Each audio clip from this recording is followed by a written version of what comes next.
Sumner 1.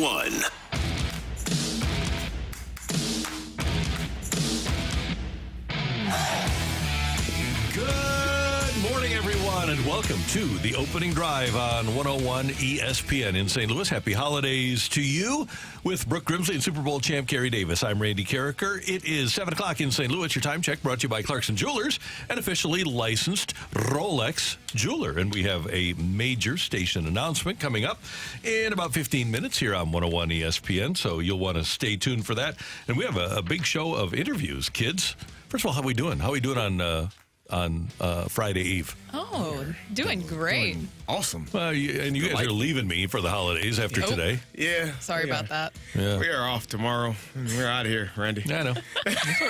You know what, though? I will give you credit because I am a quick learner, right? Mm-hmm. And I pay attention. I don't always say things, but I watched you last year around this time, taking your days off strategically when you I'm like, aha, okay.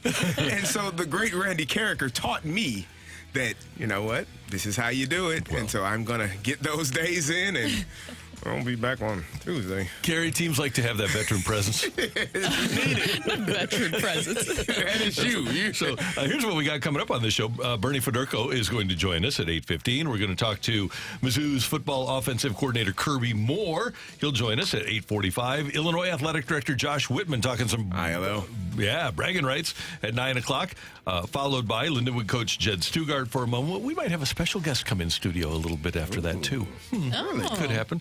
And then Mizzou basketball coach Dennis Gates will join us coming up at 9:30 today here on 101 ESPN. Signing day is complete. Congratulations to Coach Carey Davis, by the way, on your kids that all got scholarship offers and scholarships and signed letters of intent. It is a great day, a great time. I mean, this is a special time of the year when kids can go to college, sign their letters of intent. One of my kids, Tion Gray, is heading to the University of Oregon. The rest of our kids will sign. There are 2 signing days, so our other kids will sign in February. But Tion signed early. He is heading to Oregon here, hopefully in the next couple of days, to get ready for their bowl preparation. So he's an outstanding young man, 6'6", 300 pounds, 295, 310 pounds, something around there. And just a good kid, man. And I'm excited for him. It's going to be fun. Now he got another St. Louis kid and Jeremiah McClellan going there as well. So it's going to be really nice to see him perform and excel. Yeah, and in the Big Ten, and McClellan, the wide receiver from CBC, Ryan Wingo did wind up after all of our consternation yesterday. He really was sleeping. He was and slept in, and ultimately did sign with Texas. Westminster edge rusher Joseph Anderson goes to Iowa. Congratulations to Caleb Redd of DeSmet on his way to Kentucky. Ryan Justice of Washington, the offensive tackle, and Jude James from Francis Howell, both on their way to Missouri, who did sign 1 5-star. So congratulations to Eli Drinkwitz and his staff. Williams Noweri from the Kansas City area, the 5-star defensive end. He was rated by both ESPN and 24/7 as the 5th best player in the country. He's on his way to Mizzou, along with wide receiver Courtney Crutchfield out of Pine Bluff, Arkansas. He's a 4-star and a terrific wide receiver. Jalen Brown, a defensive lineman from Madison, Alabama, on his way to Mizzou. They're loading up and trying to make it D-line zoo again. They are. I mean, what a day it was for Mizzou, and this is a testament to what Eli Drinkwitz has been able to build recruiting-wise and what he's been able to do through the transfer portal. But just real quick, because, CD, I have to get your take on this. How much has signing day? Do you guys remember? Well, first of all, typically in February, but now this early signing period has become the big signing day. People were putting out there their experiences on social media. Do you remember fax machines and how that was a big part of signing day? Can we talk about how much it has completely changed now? It is completely different. It's a spectacle. Guys are excited about their opportunities. It's always been that way, but it's just I find it hard now because of the early signing period. I think at some point I hope that they change it back to just 1 signing period. But I understand to a degree why they do it. But there is so much change that will happen over the next 6 weeks, and so you have kids signing early. But then some of the coaches that recruited those kids may no longer be on that staff. So there's so much shuffling around. For me, it's much better when it happens in February because things are generally settled down in terms of the coaching carousel. But we'll see. Georgia with the number 1 class in college football. Alabama number 2, Texas number 3, Oklahoma 4, LSU. Oh, no, these are just SEC. At Georgia 1, Alabama 2, Texas 5, Oklahoma 8, LSU 11. Really? Yeah. We got Missouri this. 24.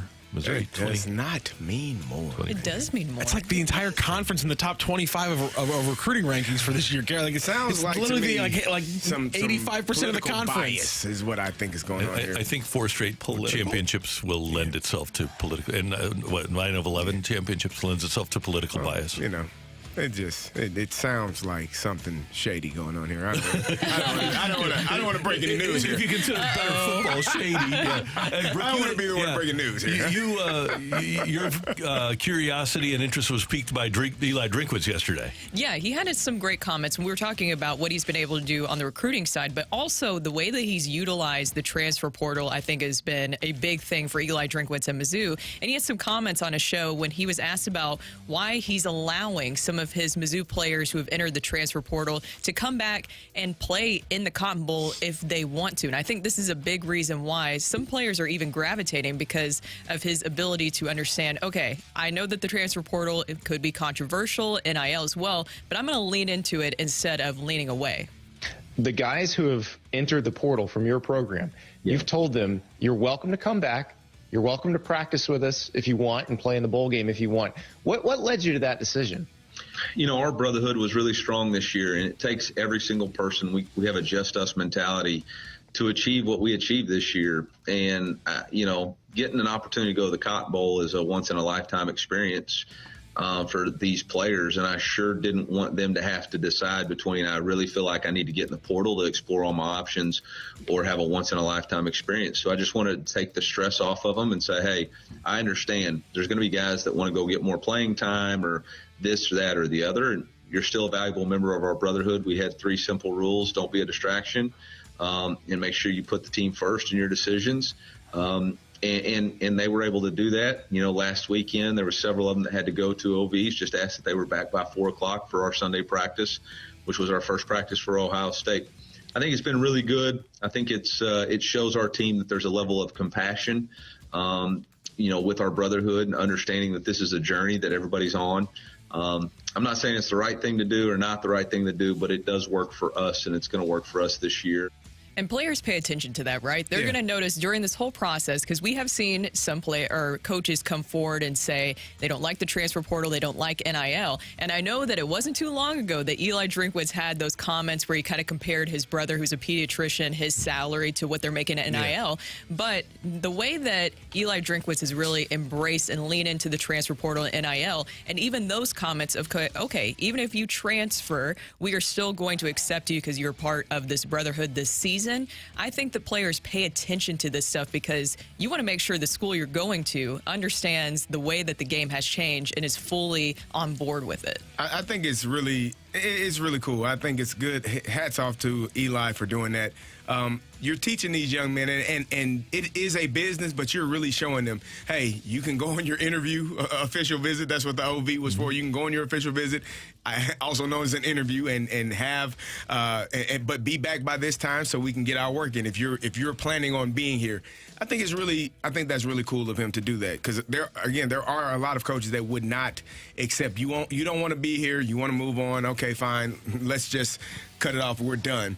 He's allowing them to still partake in the opportunity to play in the bowl game, prepare for the bowl game, have that experience, but with the understanding that they won't be with us come January.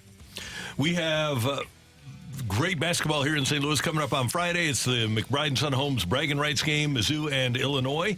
And there are apparently still tickets available for that contest. You want to head on down. I think it's an 8 o'clock start over at Enterprise Center on Friday night. That would be tomorrow night. Meanwhile, last night, St. Louis U lost at NC State 82-70. Billikens had a lead in the first half, weren't able to sustain it, and fell by a dozen. Blues at Panthers tonight, 6 o'clock puck drop, 5 o'clock pregame here on 101 ESPN as the Blues take on Matthew Tkachuk and the Eastern Conference champion Panthers. And Jim Harbaugh in trouble, and the Michigan football program, a level 1 violation and multiple level 2 violations for Cheeseburger Gate. Cheeseburger Gate. Yeah. Yeah, some of this stuff is ridiculous. I mean, there are so many obscure rules in terms of what you can and cannot do when it comes to recruits or guys coming on campus, or official visits versus non-official visits. It's it's a lot of information, and you usually want to err on the side of caution. Don't do it if you're not sure. Don't do it. Don't give a kid a cheeseburger. Don't give him $2 if he needs to get on the bus. I don't know. Like, should he walk? Like, at what point does being a decent human being matter? I got millions of dollars. I don't think if you're Jim Harbaugh, I got plenty of money. I don't think buying a kid a cheeseburger should be punished to that degree. I don't think it's a special cheeseburger. I think that actually, I think it'd be great for our educational system to make sure that kids are healthy. Yeah, a cheeseburger. And that's all that Tennessee was doing, remember, right? Where Yeah, they were they just handing getting bags. Yeah, It was just Cheeseburgers. with money on top of the cheeseburgers. Underneath, they had the cheeseburgers on top, I'm sure. It was an accident. And clearly, they put the money in the bag and forgot which bag it was. Get busy at times, and sometimes they have to tell the young man, go buy yourself a cheeseburger. There you go. Here's some money to buy a cheeseburger. There you go. What are we doing? Just move. We'll get you paid, fella. We'll get you fed. Don't you worry about it. Now with Trust this me. coming out, do you think that this will even push him even more towards the NFL? It's not even that big of a violation, really, when you look at it. I don't think It's a so. tiny slap on And the this wrist. was something that already had been talked about, right? This is not a new infraction or something that we hadn't heard about. It's just, I don't think that this is going to be the thing that pushes him over the edge. I think he, especially if they're able to get past Alabama, make it to the championship game and win it, why would you want to leave? Why would you want to go? I mean, NFL is a little bit easier in terms of not having to be on the road recruiting, but Jim Harbaugh isn't on the road recruiting. He goes and pops into that player that he needs to see, and maybe 5-10 times a year during the recruiting process. I don't think that that's way too heavily on him. Oh, he has a guy that'll pay his own way to scout the opposing. There you go. And you can't do that anymore in the NFL, right, New England? This is true. We are off and running here on the opening drive on 101 ESPN. Coming up, a major programming announcement from 101 ESPN. Stick around. That's coming your way next on the opening drive.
Do you ever send in that car payment or have it online and come out of your account and you wonder, why am I paying so much? Why do I have such a high payment for my car? Maybe you didn't get the best loan that you could possibly get. To get the best loan for your vehicle that you can possibly get, you need to go to autoloanpro.com. Autoloanpro.com is going to work really hard to make sure that you get the best rate and the lowest payment for your new vehicle. And I saw a couple of weeks ago, the average new vehicle costs more than $50,000. So you need to get the best interest rate, and that's why you go to autoloanpro.com, because when you're making a large purchase, it can be complicated and it can be expensive. Well, if you've had a hiccup with your financial situation, it gets especially tough. The Auto Loan Pro is going to help you get back on track, working with over 50 lenders that get the best rate for you. If you're financing a car, there's one thing to know. You need to choose the Auto Loan Pro, and all you need to do to get started is go to autoloanpro.com. If you're going to buy a vehicle this holiday season or maybe early next year, start off by going to autoloanpro.com.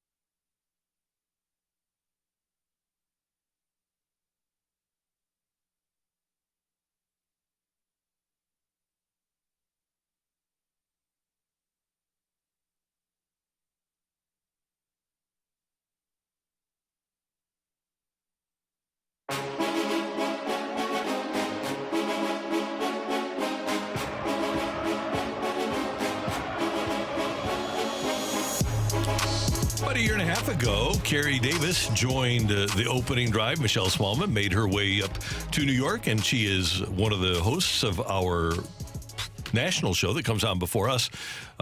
It's called Unsportsmanlike, and she's actually in town. She's right down the hall here today. Is she here? Yeah.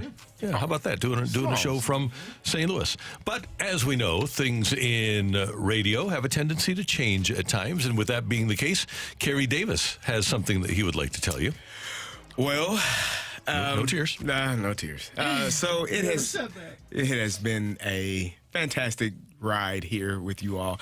I have enjoyed every moment. Randy, you have brought me into this and allowed me to be myself, enjoy this. Brooke joined us, I guess, halfway into last year with me, and you have been awesome. Rocc is my guy. We debate everything under the sun, but unfortunately I will no longer be able to do that with you all because I will be moving to the fast lane from 2 p.m. to 6 p.m. starting Tuesday, and you know I'm happy about that, but I know I am going to miss you all because I love you all. You all are great friends and family, and I just appreciate all that you have done for me and my career so far in this space, and I'm thankful. I'm happy for you. I'm happy for this opportunity. I'm happy to be with you all, and I'm going to miss y'all. And we're happy for you to join Anthony and Jamie. And what's happened is, because of Jamie doing blues, obviously Brad Thompson departed, and Jamie doing the blues. And if you listen in the afternoon, we just don't have a ton of consistency in the afternoon show. And Anthony and Carey have worked together for years. Yep.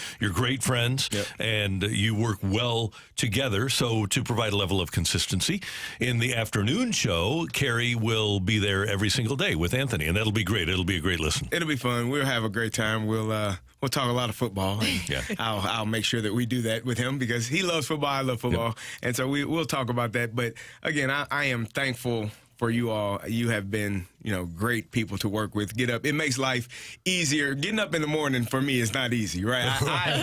We know. Sometimes I know you all like, is he going to make it? I don't know what's going on. But I enjoy being here with you all because it makes it fun, it makes it easy, and it is just, it's been a breeze, and it's been fun, and it's been great. So. It has been. And by the way, Jamie isn't going anywhere. When we don't have hockey, Jamie will be here. Yes. Yeah, and now you get to sleep in, as you mentioned. Yes. Listen, I do love y'all, but I do love to sleep.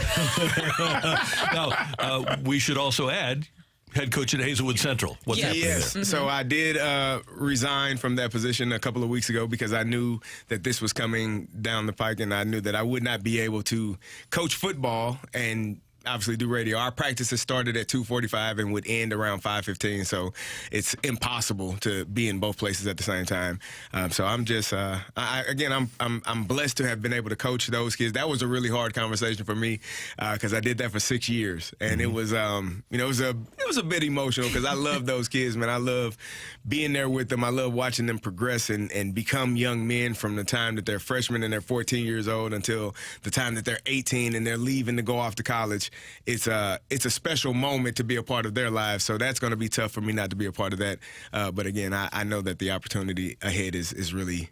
I'm blessed and fortunate for it. Well, I'm really excited to listen to you on the Fast Lane. And CD, you've been amazing. Just wanted to say that I'm very grateful for all the advice and everything that you've given me, because this has been a transition for me too. And you, Randy, and Rocc have made this so fun. Just coming over here on the radio side of things after doing TV, and you've made it a lot of fun. I've learned so much from you, especially when it comes to driving home a point. That's something that I will take away from you and continue to work on. So we're very grateful. We're still going to call you. Oh yeah, just call me 9 o'clock hour. Do 8:30. I can. Okay. Oh, no 7 a.m. Like, the fight is still my favorite part of the day. So if I'm, even when I was off, when I would take days off, I would listen. And the fight was my because I love giving Rocc crap. Good riddance. God, I'm gonna stare across the table at you, Rocc just like going to lose. You're gonna blow this. He's not going to have anyone to argue with. He's going. Buddy, you got to show up about noon for the show. I'm here till about 2 every day anyway. There we go. We'll still get our. Don't you put your guard down, fella. I'm being there waiting. Yeah, we'll get the pre-show now for me. Yeah, we'll get it right. I'll have audio from the Fast Lane the night before. Stacked up like, you said what now, Carey? A regular listener from the 618 asks, was this decided a week back? Yeah, about a week back. Nice. Oh my gosh. Are you going to take that with you? No question. I got Okay. you. Yeah, definitely. It'll be fun. Okay, other texts from the 760. CD will be a target in the gauntlet. Oh, yes. I've done the gauntlet once. It is difficult, especially if you get random. Like, Oh, man, I don't want anything to do with that. Heck knows anything about random stuff. Best of luck to CD in the Fast Lane. Best of luck from a former Hazelwood Central Hawk. Thank class you. of Go Hawks. 1995. Go Hawks. Oh, we were there at the same time. Let's see. Will there be a new morning host? Brooke and I will handle the morning for the foreseeable future. You all will do awesome. You all will be great. It's going to be, you all are going to do great. Oh, yeah. How about this from the 618? I would love to throw my hat in the ring to be CD's replament. So we already have. There you go. there you go. It's good to hear. We like that. So you're hired. They show up tomorrow. Yeah, that didn't take long. Hey, Randy said I got a job. Who are you, sir, ma'am? No, we don't. Who are you again? I texted in the 618. You didn't see my text? Yeah. That's hilarious. We'll just have a revolving door of people coming in until one settles, right? That would be hilarious. Carey, no, I work third shift. I sleep in the afternoon. I will miss you. Love you, brother. Keep doing great.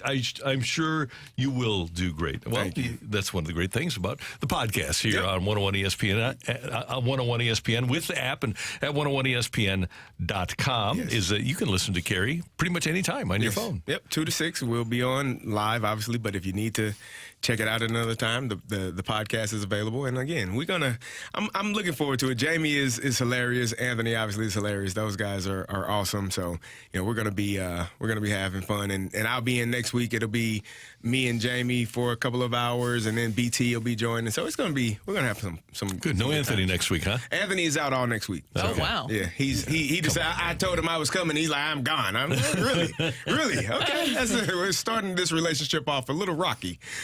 There, Anthony, but no, it'll be good. It'll be fun. Good. Aww. And then we will have we'll wind up with a third person on this show in Carey's chair. So stay tuned for that announcement in the future. But for the next couple of weeks, at least, it will be Brooke Grimsley, Matthew Rocchio, and Randy Carricker on the opening drive. We can handle that, I think. Yeah, but we'll always miss you, We CD. will. Yeah, I'm going to. Carey Davis smiles every morning. He says he doesn't like waking up, but you always smile. He's got the fist bump every morning. I'll miss that. Every morning, yeah, we do. It's gonna be different, but again, like I said, it's been awesome. Hey, we get a text from the 314. We'll miss you, Carey, spelled 3 different ways. I will miss that. I'm sure I will get some of that in the fast lane. The misspelling Kari or Kerry. It doesn't matter. as long as you're saying it. I've never seen C-A-R-E-Y. so many C-A-R-E-Y. spellings of It's Carey. amazing, right? Yeah, yeah. And then Ryder called me Cardi a couple of weeks ago. There you go. Coming up here on 101, and by the way, the announcement again, if you just missed it, Carey Davis will be moving to the fast lane starting next Tuesday, the day after Christmas. He will not be with the opening drive anymore, but he'll still be one of the key members of 101 ESPN, and we're looking forward to hearing him with Anthony and Jamie in the afternoons, and Matthew and Brooke and I will try to get you through your mornings here for the foreseeable future here on 101 ESPN. Do we have another great texter? No, we're good. So coming up, we've got the McBride & Son Braggin Rights game Friday night at Enterprise Center, and you've got a Mizzou grad here in Matthew Rocchio, and you've got an Illinois grad here in Carey Davis, and those two are going to put together their all-time Braggin Rights teams, and then Brooke and I have to determine which of those two teams is going to win. I can't wait because they were already battling it out yesterday, and so I'm excited to see what this will look like. It's going to be a long segment. It's coming your way on 101 ESPN.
This is Rocky with your Sports Center update, driven by Johnny Londoff Chevrolet and Johnny Londoff Autoplex. After yesterday's signing day, Mizzou in Illinois' rankings, Mizzou 24th in the nation, which puts them 11th in the SEC. They finished with a 5-star, 5 4-stars, and 14 3-stars across their class. Illinois comes in at 43rd in the nation. A couple big St. Louis kids switching yesterday. CBC's McClellan signs with Oregon, and Ryan Wingo, though, staying with Texas after waking up a little bit later on in the day. Also yesterday, St. Louis in basketball action. The Billikens facing off against NC State. They had a first-half lead, but unfortunately could not sustain it, and they fall to NC State 82-70. Blues back in action, finishing out their away trip in the state of Florida. They face off against the Panthers tonight. It's a 6 p.m. puck drop, a little bit earlier here on 101 ESPN. Your pregame show will start at 5 p.m. That is your Sports Center update, driven by Johnny Londoff. Find your roads shop 24/7 at londoff.com and londoffautoplex.com. Are you kidding me?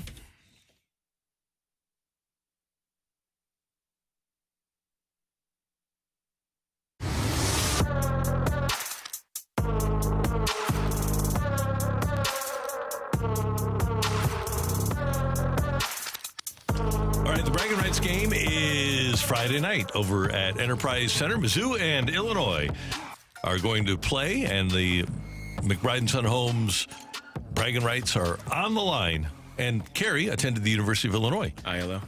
Matthew attended the University of Missouri. MIZ. And these two yesterday need for were that, man. Come on going now. back and forth over who would win a game between an all-star Braggin Rights team of Mizzou players in their prime, or in college at least, and an all-star team of Illinois players while they were in college. In college. In Hold on a second. college. Does their talent level overall as basketball players come into this? We're talking about what they were Hold on a moment. at their university. When they played in the Braggin Rights game. When they played at their peak in the Bragging Rights game.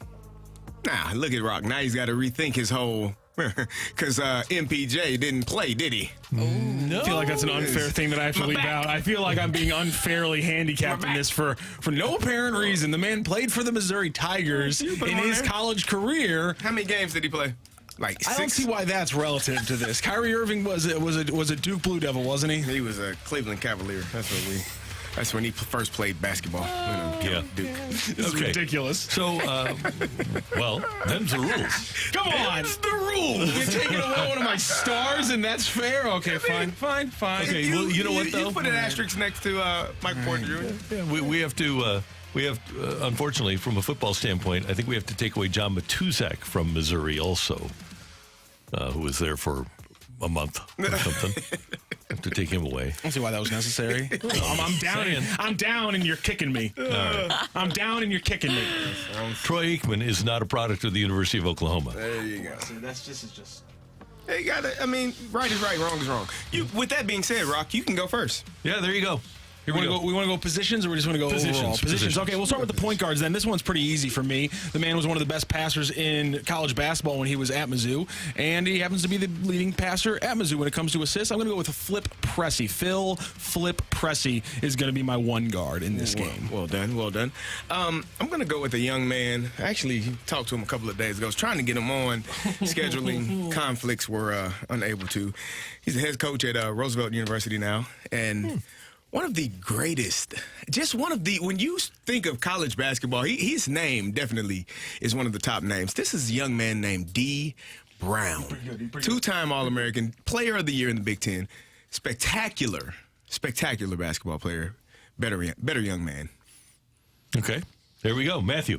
All right, I'm going to go with my two guard. Pretty easy here. He was 6'6". He shot 42% from the three-point line at a time when people just weren't doing that. His last 3 years of Mizzou, he averaged 15, 21, and then 20. Give me Kareem Rush as my two guard coming out here for the Tigers. I do like Kareem. I like him. He's a very good player. Very good. Wow. But I'm going to go with my two guard. Yeah, he's pretty good. We have, at Illinois, we now I got to admit, our lineup is going to be a little bit smaller in terms of, we're not going to have a lot of height in the post, but we are going to have 4 guards that we're going to run out there. I'm going to go with the two guard, Mr. Darren Williams. All right, fine. Another All-American basketball player. He's pretty good. Had a really good career in the NBA as well. Yeah, he's good.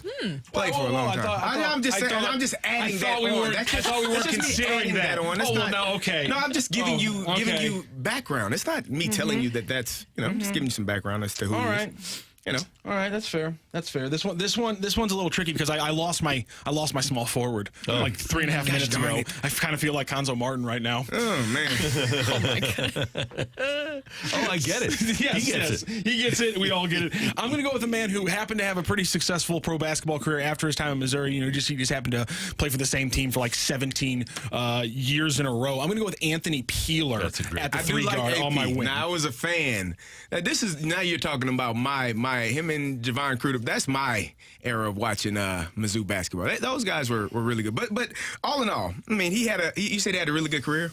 Yeah, I mean, it's an extremely good career. So my small forward had a really good career as well in the NBA and also in college. I mean, we're star-studded here. We're going to go Nick Anderson. Fiery. Actually, let me rephrase Star-studded, it. but not necessarily clutch. You know what? okay. You took a shot there. That's fine. Go ahead. Okay, Go next ahead. up. I just want to point out really quickly. So Nick Anderson at Illinois, solid player across 2 years, 16 points per game, 18 points per game across his career. You know, Peeler was ripping off 24 per game his final season at Mizzou. I just want to point that out. I just thought I'd just point that out there. Okay. And I'm going to go with. I mean, when you think about Missouri basketball, Derek Chivas is a name that is synonymous with Missouri basketball, and so I'm sticking him in the 4 spot there. That's where he played at Missouri. That's where he's going to play in my lineup. And don't worry, Carey, I got plenty of size coming for you on the bench and at the 5 spot. That's wonderful because my 4 and my 3 are really interchangeable. They can guard multiple positions. They can do they're versatile. Is what we like to call because them. they're both short. Short. If you okay. If 6'5" is short, that's fine. We're gonna go with Kendall Gill. Now again, those two are interchangeable at small forward and power forward. Probably Nick, you'll see more at the power forward position, but because he's a little sturdier, Kendall Gill is my 3/4. Okay. Good. I like that. I think my team is killing yours. But it's just my Standing opinion. at 7'2". Sounds nice. Out of DeSmet High School, ladies and gentlemen, Steve Stepanovich at the 5. Who else could it be? The number 2 overall pick in the draft, and the guy's 7 foot tall. We're blocking everything. Don't come in. This is a no layup zone, Carey.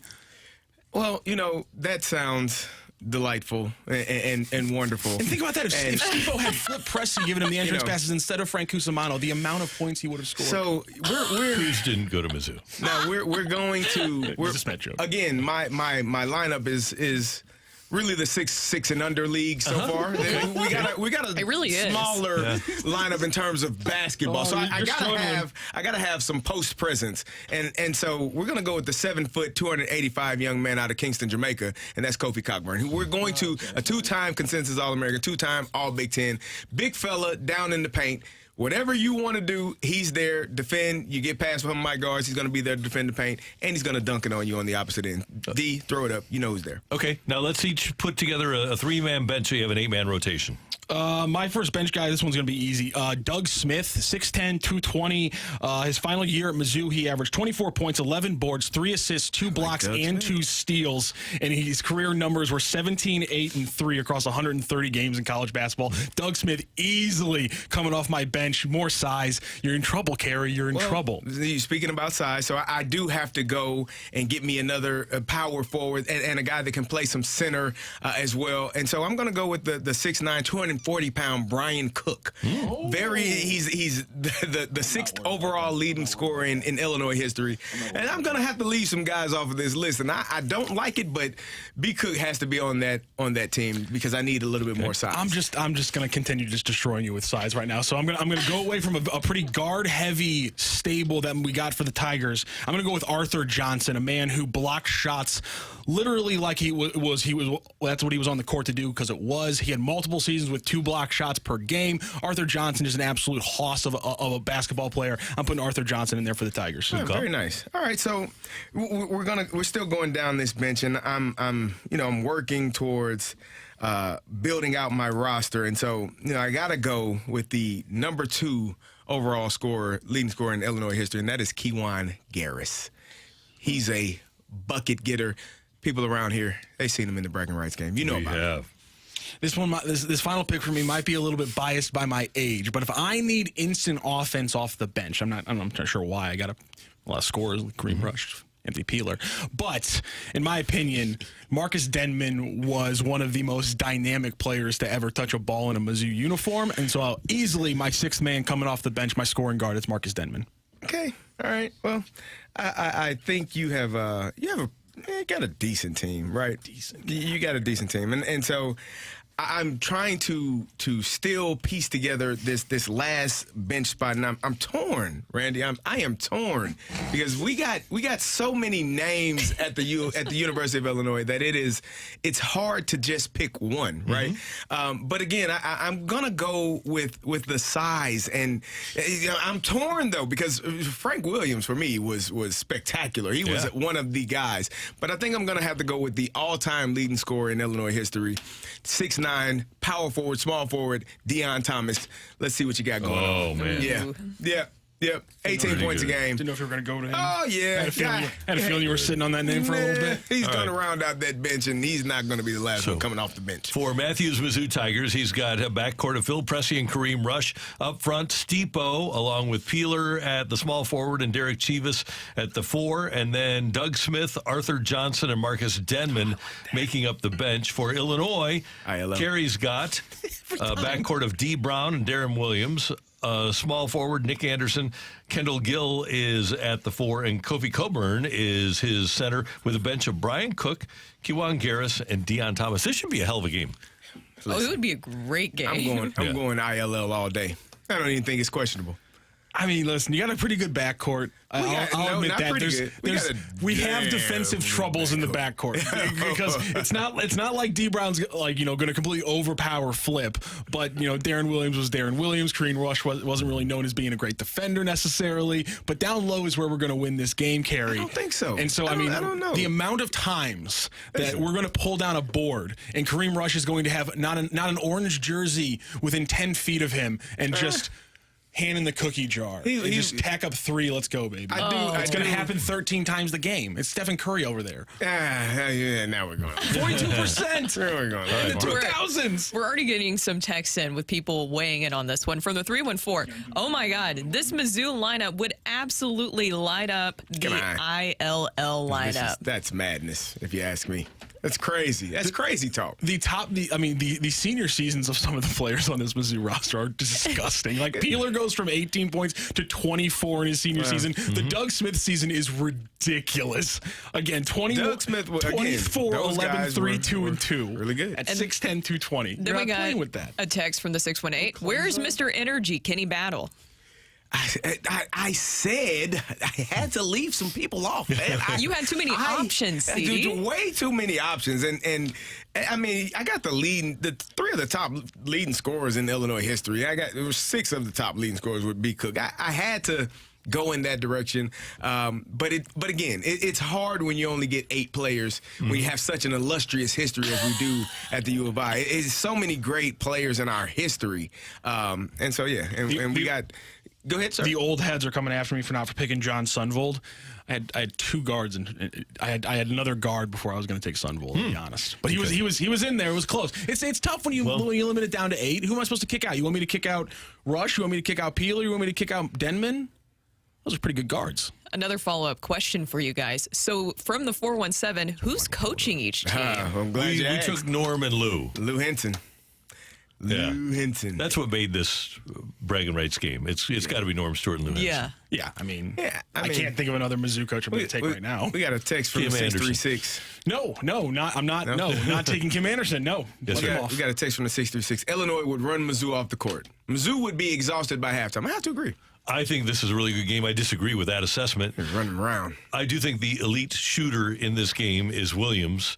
And I really like that bench. Not that I dislike the bench of Smith, Johnson, and Denman for Mizzou, but the Cook, Garris, Deion Thomas bench, to me, gives Illinois a distinct advantage here. I think Coburn and Stipo kind of X each other out. I think Gill and Chivas kind of X each other out. I really think that the difference in this game is going to be in the backcourt. I think Brown has a significant edge over Phil Pressey, and I think Williams has an edge over Rush. And the bench, and that's why I go where I would go with Illinois winning by 3. Okay. I might do a little bit more by 3, but still. Thinking 8. When you said Brown, that was it for me for D. Illinois. Brown, that's Yeah. my guy. Yeah. That man transcended. The one man fast break. He could get it and go. D. Yeah. He was Now, gone. if the game is close and late, Illinois has to send either Garris or Nick Anderson to the line. Why do we have to bring up? The Texans are getting on it too. You're not going to put Darren is fine to go to the line. He's okay. He can knock my down a couple of God. free throws. We're good. All right. That was fun. Braggin Rights Friday night over at Enterprise Center, and I believe it's an 8 o'clock start. And yes, I just want to say, Carey, the old school basketball guy, he saw a team completely outmatched in size and said, no, we'll win that game. Don't worry. Just seems like a little bit of a change of mindset to what you usually give Carey. Well, Brown Hey, and man. Williams. I couldn't put Luther Head on the team. Luther was my guy. Like I just so many options, man. It's tough when you got Frank Williams, you got Luther Head. It's just so much great talent that has been at the U of I. It's Ayo DeSumo. It's so many names that I just I for you all that were left off, charge it to my head, not my heart. Doesn't have enough space. there we go. Coming up on 101 ESPN, we want you to get your text in for Take It or Leave at 314-399-9646, 314-399-YO-HO. TIOLI next on 101 ESPN.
take it or leave it. Want to say something? Put it out there.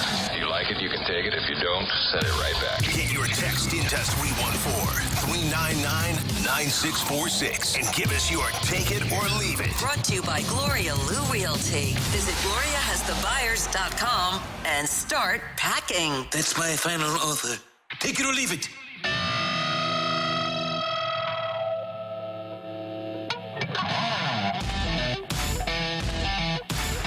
We welcome your text to the Air Comfort Service text line 314-399-9646, 314-399-YO-HO. All right, kids, the folks at ESPN.com have a piece up at ESPN Plus entitled Fixing the NFL's Most Disappointing Teams, Jets, Chargers, Patriots. Take it or leave it. There is no way to fix the Jets. I think I got to take that. They're a mess, and they have been for 50 years. That's who they are. Like, you don't worry about it. That's who they are. That's what they are. And I don't think that they're going to get better. No, not with that ownership and leadership. And even with, I think, having Aaron Rodgers there, a healthy Aaron Rodgers will assist in being better, obviously. But they are just being. Some people can't. Some organizations have a hard time getting out of their own way, and they may be one of those organizations. I agree. I'm taking it. All right. So yesterday was National Signing Day, and we saw a lot of kids going a lot of different places. Take it or leave it, the NIL and the transfer portal has really evened out all of college football and is going to make more parity amongst all of these teams. I'm going to take it. Yeah, I'm going to take it too. It's interesting to see how much everything has changed so quickly. And if you're not a part of that change in the transition, you're going to be left behind when it comes to all of this, the transfer portal and recruiting.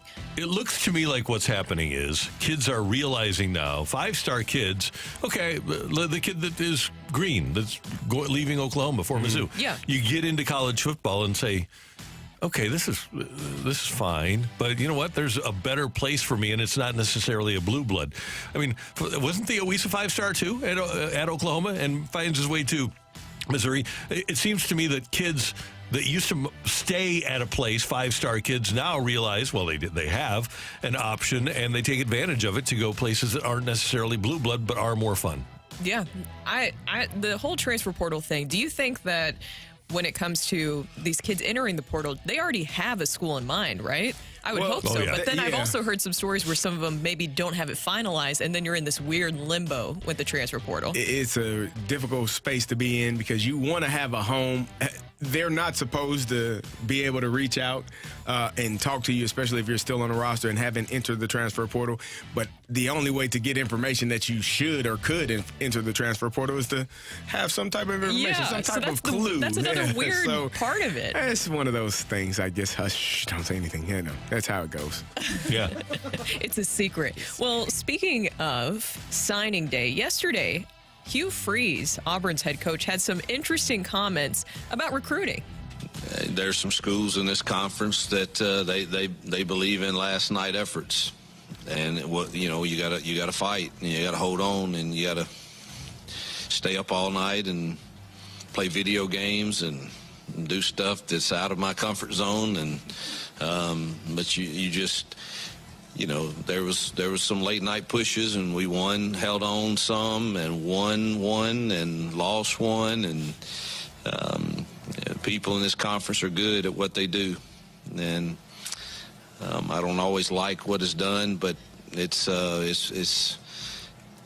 you got to have plans, and you got to fight for it. And late night efforts, video games at 2:00 in the morning. What do you? I mean, I think what has taken Hugh Freeze out of his comfort zone is that other schools now are doing what he's done all along. Exactly. Yes. We got everybody doing it now. This is unfair. It's so weird to me because is this not what is happening now? And to go out and make comments that you don't like it necessarily, but that's just how it goes right now. I would venture to say that, and I don't know this, but there's a large number of college coaches that do not like the recruiting process, but understand that it is a major part of the process to get kids and to keep their job. So you got to do some things that you don't like, and talking to kids all day and all night to woo them to come to your university is one of them. I'll give Matthew Rocchio the floor for 60 seconds here to tell us about Hugh Freeze, Ole Miss, and Larry Tunsil.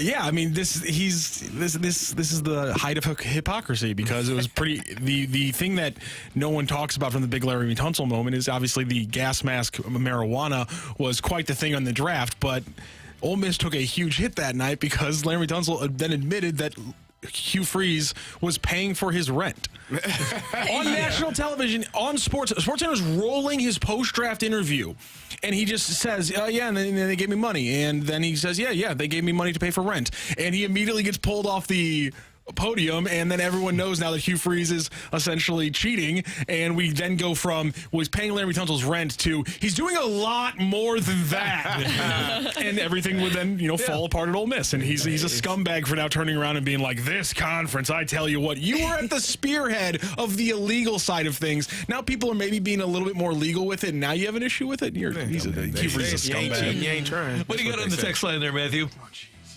Gotta look at the text line. No, sorry about that. Somebody's saying, by looking at our opponents early in the season, the Cardinal season could be over about, April 20th. Oh, no. Let's leave that. We got at least May 5th. Oh, man. Randy. At least May 5th. That's 2 weeks later. Well, shall we take a look at the schedule? Yeah, do we have to do that again? That's why this was so Randy's brutal, response Randy. was so perfect. I mean, we got till May 5th. Come on now. It's What do we so have? brutal. No, they're going to be fine. It's not going to be over by May 5th. It's not. Sooner? I mean, they still have games to play they'll after. be fine. Okay, so you open up with 4 at the Dodgers at the end of March. No problem. Shohei Ohtani, national TV every single game. Dodgers won't be fired up. Then you go to Mike Shilton, the Padres. Oh, for your we next got 3. Matsui, by the way. The Padres didn't get Matsui. That's going to be tough. We didn't get him? No, we didn't get him. And he even came to St. Louis, Randy. I know. Darn it. And then you got 3 at home against Skip Schumacher's Marlins, who he was the manager of the year, and they still got pitching. Then you've got 3 at home against the Philadelphia Phillies, who have shown over the last couple of years to be kind of a thorn in the side of other teams. Pretty good. Then you've got 3 at Arizona. They just won the National League pennant. Man, they're pretty good, All too. right. Then you go to Oakland for 3. Okay, now we're talking. There we go. All right, There you all go. right. There you Yep. go. Circle that on your calendar. Then you get 3 at home against the Brewers, who have yet to trade Corbin Burns and still have Christian Yelich, and they have Churio, who's the hottest. He's a favorite to win Rookie of the Year. So we'll see about that. Then you get the National League champion D-backs here in St. Louis before you go to New York, where they're hoping to sign Yamamoto. And then you, by the end of the month, you get Detroit. You're at Detroit. And Detroit actually is pretty good and had a nice stretch run last year. But here's the thing, guys. Then you get the White Sox at home at the beginning of May. That's pretty tough. Yeah. It's a tough stretch to start the season, opening up. Like, the first 3 series are going to be difficult teams to play. Tread water. Get to May 3rd at 500, and you're fine. You're golden. But this time you don't have the World Baseball Classic, guys. So they'll be ready to go to And start the season. The catcher is going to know all the pitchers. It's going to be down. There we go. Yes. Yep. So There you go. Nice. Lance Lynn will know the game plans. It'll be good. It'll be fine. Yeah, we'll all be on the same page. Yep. Take it or leave it. Doug Armstrong should try to swing a trade for Pat Maroon. Who is he Sure. gonna trade? Yeah. You said sure, Who is he yeah. going to trade? Yeah. Who going to trade? Who? Cairo. Oh, that would be Now- terrible. Someone would take Cairo. Especially if the deal's Patrick Maroon. That would be absolutely ludicrous. Oh, now we're dissing Patrick Maroon. Okay, let's see what happens. No. Of course, Patrick Maroon is fantastic. Hero, baby. He is. I don't know if that would help solve things. No. You know what helps solve things? He does have 12 points. I usually He does have The way that CD prefaces sentences, he gives the game away. I usually feel like physical confrontation leads to success in situations like this. Yeah. It doesn't have to be, you don't have to punch someone, but the threat of being punched usually is sufficient enough. CD, Grab somebody, it happened. Yeah. get your together, and let's go to work. Now, the next time I'm going to have to punch you in the face, and I don't want to have to do that. We want to be good friends and be best buds. There we go. And win games. Exactly. Good. Work hard. And that's what happened with the Stanley Cup championship team. You had that actual fist fight between Sanford and Bortuzzo. Yep. And not long after. Sometimes somebody has to get punched in the face. Right. Thank you, Matthew. Not that hard. Thank you, Randy. What did you just say? What was your last line there? Sometimes someone has to get punched in the face. We'll tell you why Ben Verlander does next on 101 ESPN.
A fresh perspective on the day's top stories. It's the Opening Drive's Fresh Take.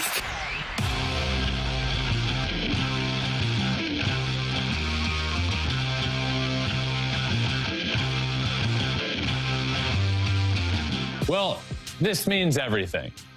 It's the most important signing in Dodgers history. I have no problem saying that. It's the most important. It's the biggest. I think it will be the most impactful, and it's already impactful. Not on the field, but odds-wise, the Dodgers are now the odds-on favorite to win the World Series. 8:04 in St. Louis. Good time check brought to you by Clarkson Jewelers, an officially licensed Rolex jeweler. So that was Ben Verlander, who has his own podcast called Flippin' Bats. Is he related to someone? Oh, CD. He makes it very clear that he's related to somebody. Okay. His brother, of course, as we know, Justin Verlander. Okay. And he makes sure to really, really put that out there. And look, Ben Verlander is obviously a huge Shohei Ohtani fan. I'm a huge Shohei Ohtani fan. Shohei Ohtani? I know. It's confusing with the way that he phrased that. The way he phrased that, you might have thought of, I don't know, Jackie Robinson he's talking about. But instead, he was talking about Shohei Ohtani. And first of all, I don't even think Shohei Ohtani would agree with this take or anything like that. But I think that Ben Verlander forgot about the importance of Jackie. And Shohei is a once-in-a-lifetime type of player. We'll see how this contract plays out. And as much as I even like Ohtani, that's just not even a fair way to phrase that. Well, here's the thing. This is what happens when you ban books in America. Oh.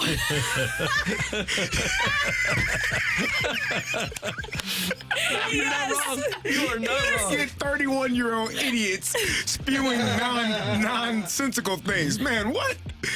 What are you talking about? He's 31, so clearly he hasn't read a book about Jackie Robinson. Never, ever. Or heard of him, or saw the movie. They even have Jackie Robinson Day, though. How he could he doesn't miss know what that? that number means. He's just like, why is everyone in the Major League Baseball wearing that jersey? What is 42 represent? What is that?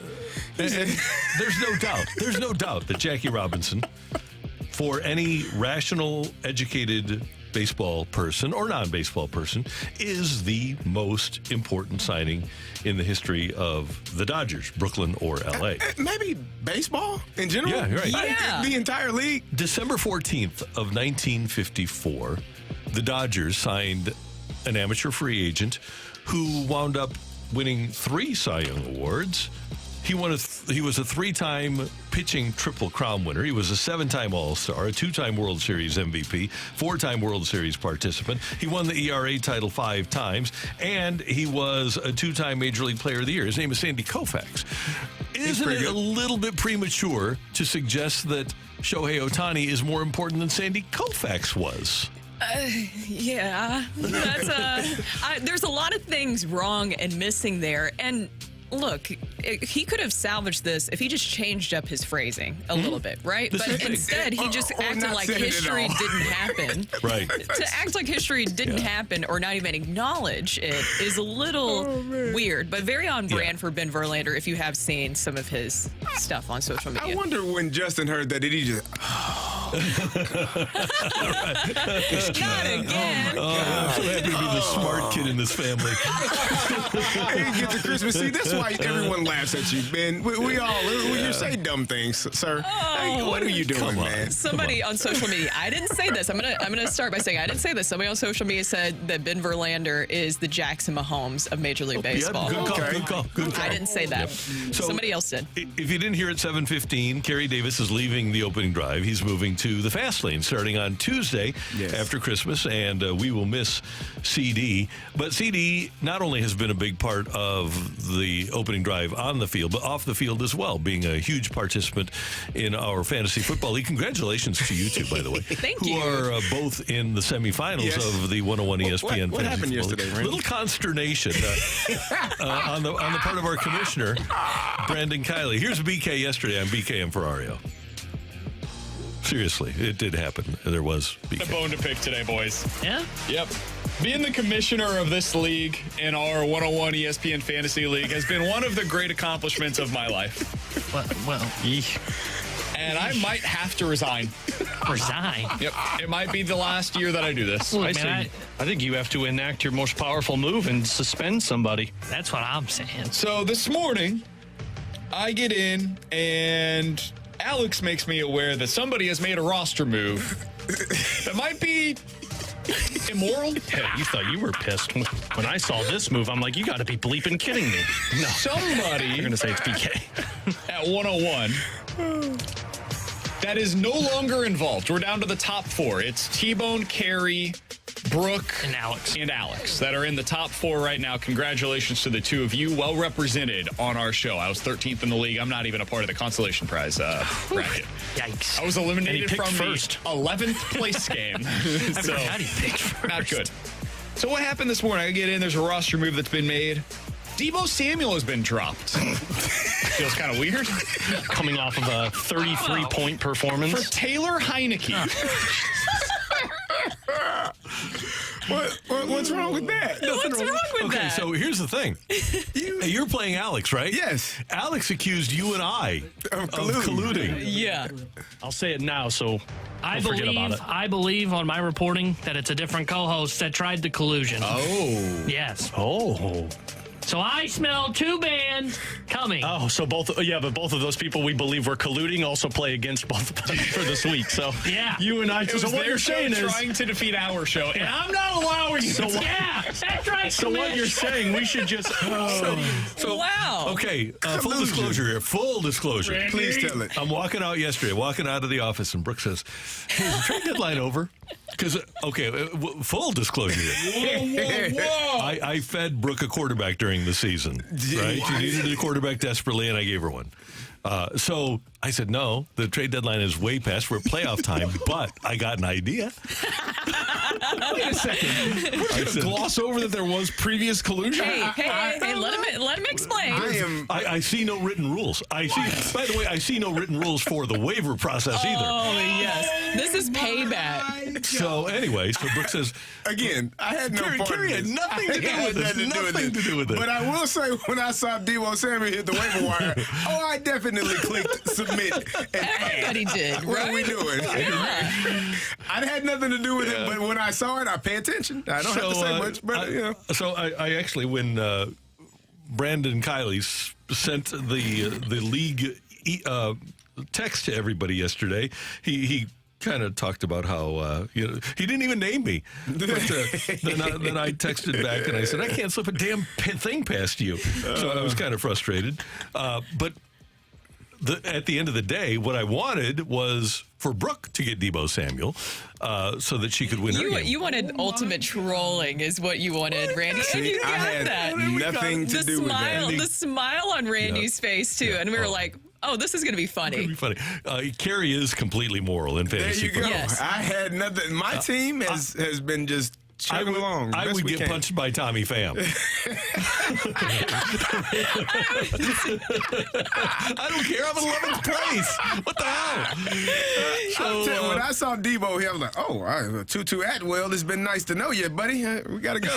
Hey, you have to try every single avenue and opportunity. Yeah. If you snooze, you lose. That is something that I was raised with when it came to food, anything like that. Snooze, you lose. So Right. you have to try every single avenue. You were taught to and cheat? Also, If you ain't cheating, you ain't trying. But you were taught to cheat. Also, no, it's called ultimate trolling. Randy, you went through so much at the beginning too with this fantasy football. Oh yeah, because of our stupid rules. Yeah, Yeah. absolutely. Waiver wire. You've had some disagreements here throughout the season. And if you just happen to drop Debo Samuel, That was an then accident. of course, Right, the then finger we're going to slip. try to pick it up. You wasn't trying to get Taylor Heineke was you needed some depth at quarterback. Yeah, and you couldn't drop anyone else. Debo was the one that you felt was the was best. a rugged year. He was struggling all year. Yeah, I didn't even know I was still playing, actually. I didn't know I had an 11th place opportunity here. But now that I do, I'm picking up Taylor Heineke. Oh, yes. He's back, baby. The XFL Battlehawk. legend. Yep. There you go. Yeah. Matthew, what are you upset about? I can't believe what went on here. He's Why? so confused that you all would. This is beyond the pale.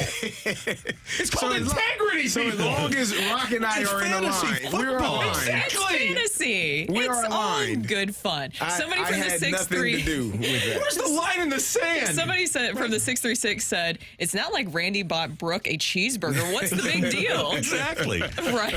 And here's the thing. I also know this. Can I tell you? I know he's listening. I know that I can get under Brandon Kiley's skin, and I love it. I will That's give exactly what you were thinking yesterday, too. That was your face. For future reference, if you were you should have dropped about 3 or 4 other people. Good point. Don't drop 3 people, add 3 more obscure. He got to get lost in the shuffle. Yeah. It's like not money laundering. Not that I know anything about it, but just move it along. I can't believe we're glossing over the fact that there was earlier in the season collusion to get Brooke a quarterback. Well, you all didn't see that. I don't know how you didn't see that. We made a trade. No, They actually, made a trade. wound up getting But value. here's the thing: you No, can I gave you a veto good a trade. player in return You can for veto a that. trade. What was the I trade? can't even remember, but it was Josh Dobbs, and I can't. Yeah, Josh Dobbs. I gave you somebody Before he else. soured, yeah. Yeah. It was You can running back, veto a right? Didn't they trade. get that Josh? You got a running back. the yeah, Kelly out of from it. Kelly kid? Joshua from, Kelly. Yeah. Something. I can't remember who it was That specifically. wasn't bad. So, Somebody said it's basically the transfer portal. 100%. 100%. Guys. I don't know. I don't think that's the same. I don't think. so anyway, it's not going to change anything. Brooke's still going to win her game with or without Debo Probably Samuel, not. and I'm Go still ahead going and to lose beat. mine. Go ahead and beat T-Bone. He's been.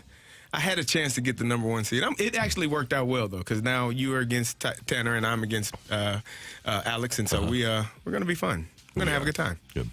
Anyway, so that's what happened. If you heard the show yesterday, it was me. It's me. Kind of proud. Kind of proud. What is that Taylor Swift song? It's me. Hi. I'm the problem. It's me. Exactly. Oh. Coming up, Bernie Federko, the Hall of Famer, with us on 101 ESPN.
Hey, if you're looking for a perfect gift for the holiday season, it's late, but you can still get the perfect gift at Massage Envy with the gift of me time. That's right, a gift card that she can use for a massage or a facial or a stretch session. And now, through the end of the month, when you buy $100 in gift cards, you're going to get a free $20 promo card to keep for yourself or add to someone else's gift. Massage Envy is spectacular, and it's where better begins. Offer good in location only, not available online. Terms apply. See franchise locations of Massage Envy for details.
everything St. Louis Blues as we head into the Blues Booth. Presented by Boardwalk Hardwood Floors, a proud partner of your St. Louis Blues. Find your perfect new floor at our 4 convenient locations and online at boardwalkhardwood.com.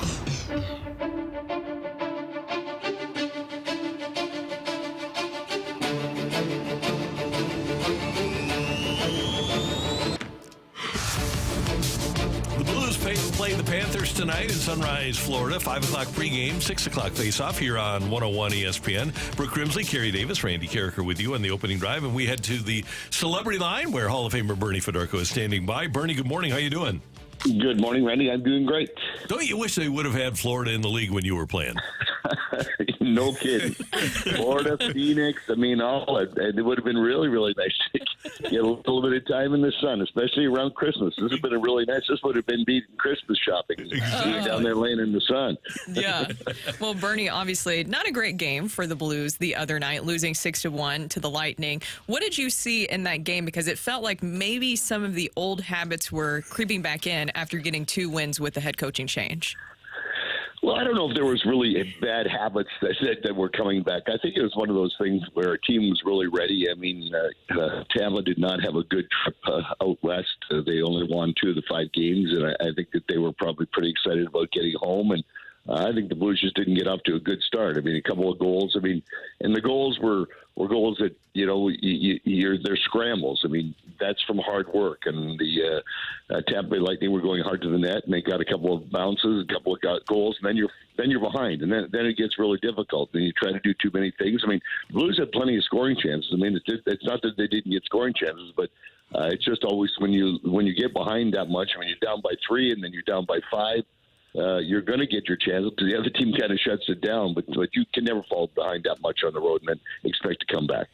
We've been talking about Drew Bannister really making his point to the entire team, and he sat down Buchy for a large majority of that game. What are your thoughts on that, and does that send a message to the other players on that team?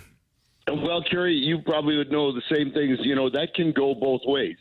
That is very questionable sometimes, especially when it's your best player or one of your best players. So, I mean, it's going to kind of be how you communicate with him after that does happen. I mean, everybody's entitled to a bad game every once in a while, and certainly we haven't seen many from Buchnevich. I mean, he's been, you know, one of the top players on this team, and he gives that effort each and every night. Now, he took 3 hooking penalties.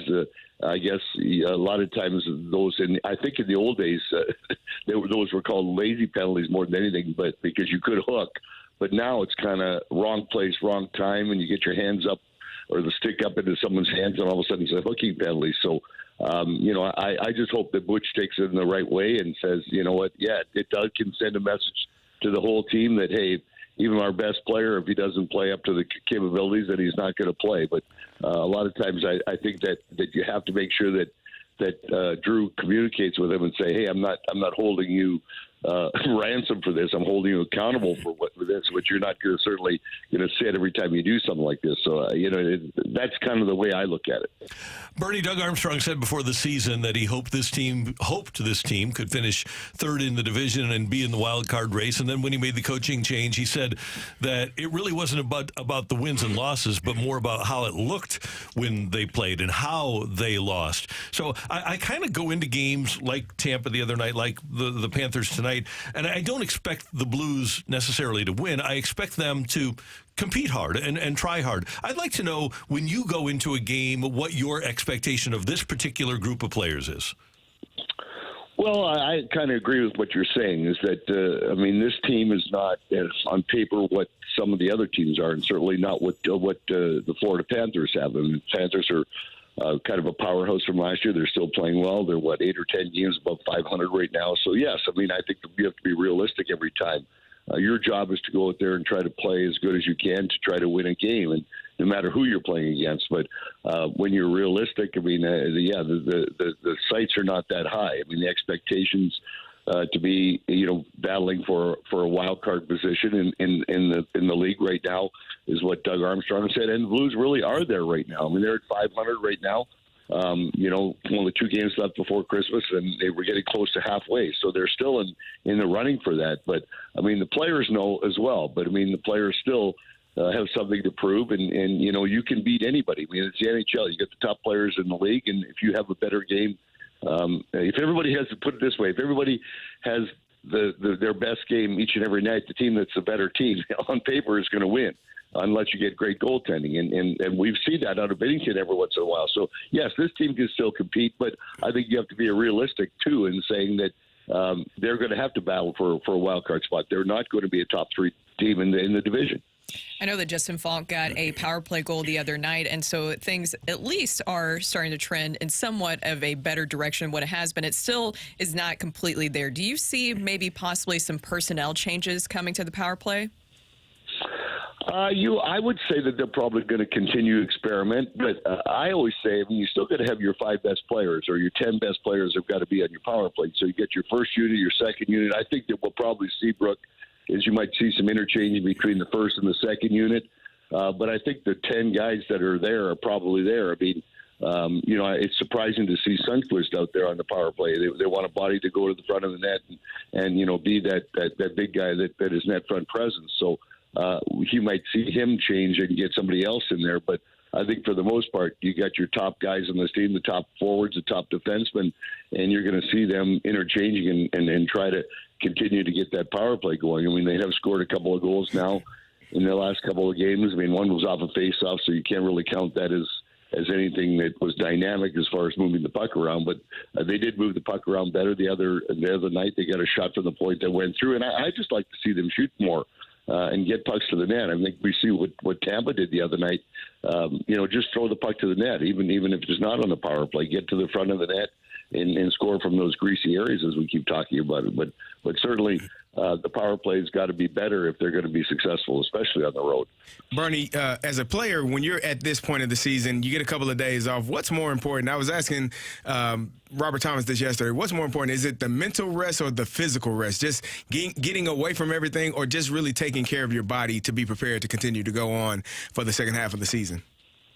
I really believe it's more mental now at this point in time. The guys are in such good condition. I mean, they skate every day. They're practicing. I mean, a guy like Robert Thomas is playing over 20 minutes a game. So, I mean, I don't think you have to worry about him getting out of shape. So it's the for guys getting out of shape, it's the guys that play, 6 or 7 minutes. Those are the guys that really have to worry about the physical stuff. But, these guys ride the bike after the game, and they're always, going. They're always in motion. They always watch what they eat and this and that. So I think it's more of a mental thing. I mean, it's nice to get away from the rink.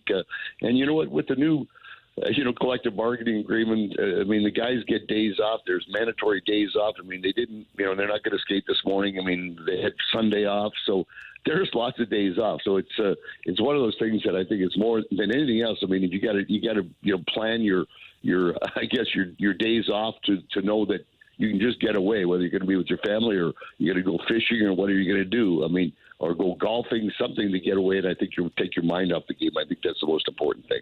Brady Federko, thanks so much for the time. Merry Christmas to you and your family. Enjoy the game tonight. We'll be tuned in, and we will talk to you next week. Thank you, guys. You all have a wonderful Merry Christmas as well. Thank you, sir. Appreciate it. That is the Hall of Famer, the great Bernie Federko, joining us on the opening drive on 101 ESPN. Coming up, we've got The Fight. Stick around.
Hey, fellas, it's Carey, and if you haven't heard about Mint STL, then let me tell you about them.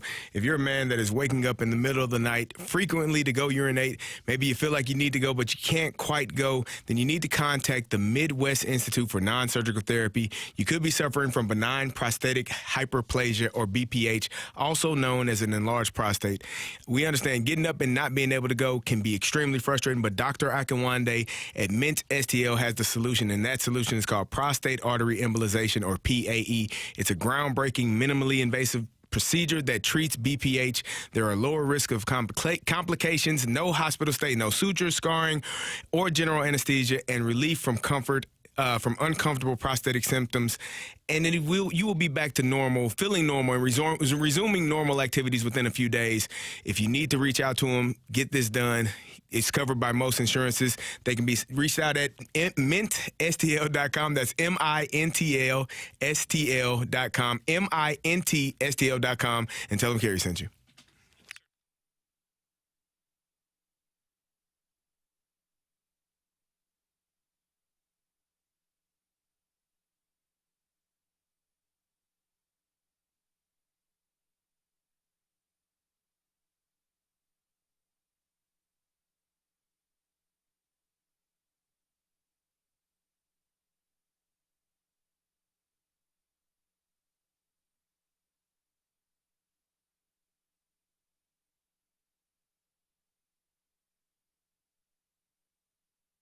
This is Rocc with your Sports Center update, brought to you by Saliga Heating and Cooling. Yesterday, in signing day, Missouri comes out with the 24th ranked team in the nation. That does put them 11th in the SEC. They come out with 1 5-star, Big Williams Nwaneri from the other side of the state. They also signed 4 5-stars and 14 3-stars to round out that class. Last night in basketball action, the Billikens faced off against NC State at NC State and came away with an 82-70 loss. And the Blues back in action, finishing up their 2-game trip in Florida, facing off against the Panthers tonight. Earlier game, 6 p.m. puck drop means a 5 p.m. pregame right here on 101 ESPN. That is your Sports Center update, brought to you by Saliga Heating and Cooling, an independent American standard heating and air conditioning dealer.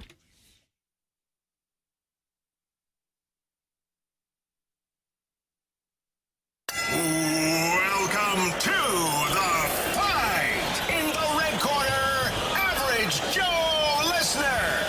And in the blue corner, the undisputed king of morning drive. Please welcome Randy Carricker.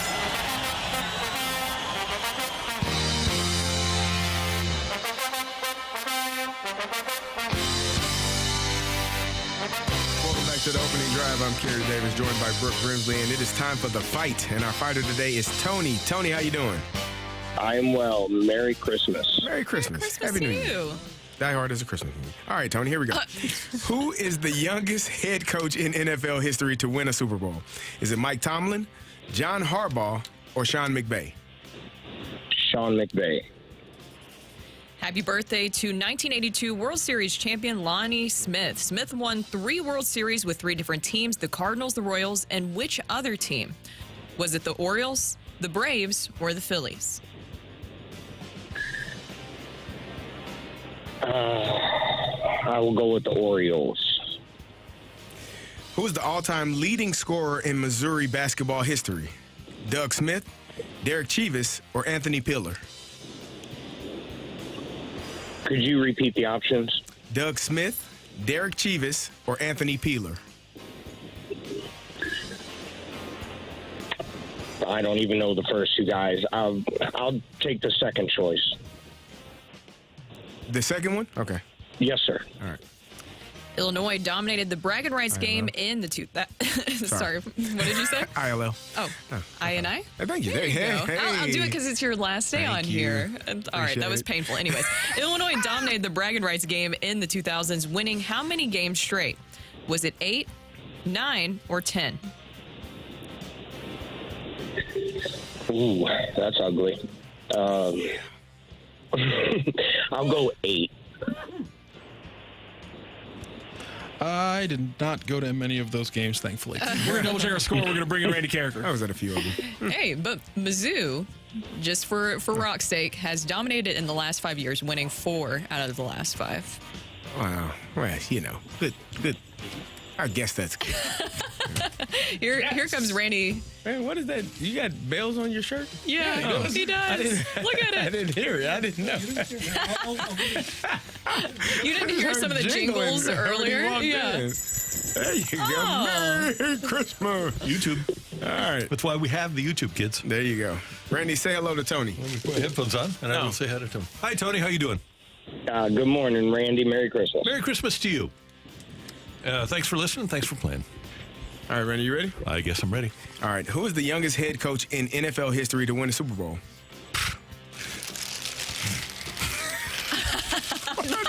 Why'd you look at him like that? Impossible. Jeez, No, it's not impossible. You're just the worst. Why'd you look at him like that? This is Sean McVay.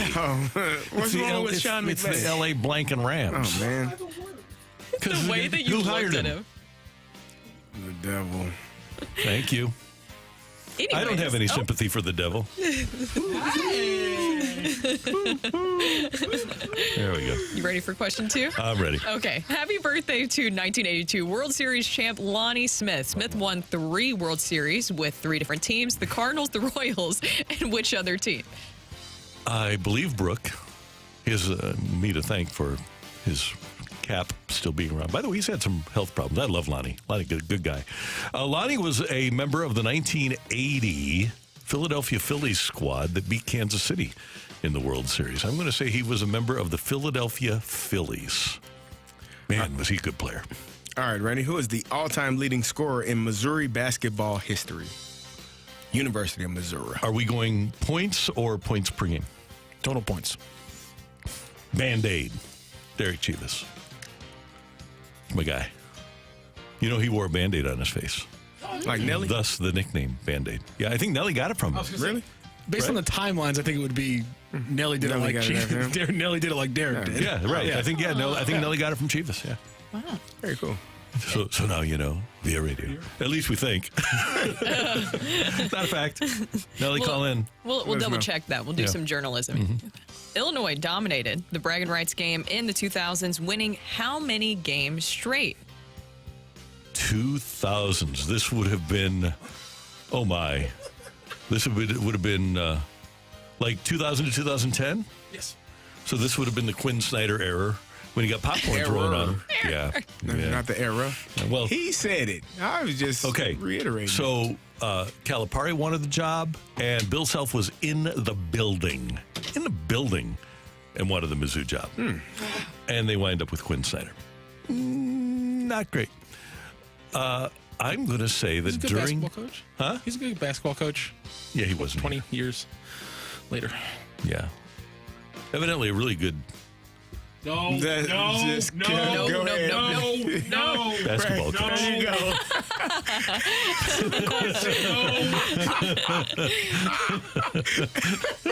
I will say that if they dominated, they won 8 of them. We're going to parse my language usage again. Oh, you say dominate for that? That's what dominate means to you, huh? Here we go. Dominate is 7, 8, 9, or 10. This is going to be diminutive all over again. Did Randy dominate today in the fight, or did Tony walk away with a diminutive win? Ring that bell. The winner and still champion of the fight, Randy Carricker. I'm sorry, Tony. Randy Carricker just got you. He beat you 3-2 today.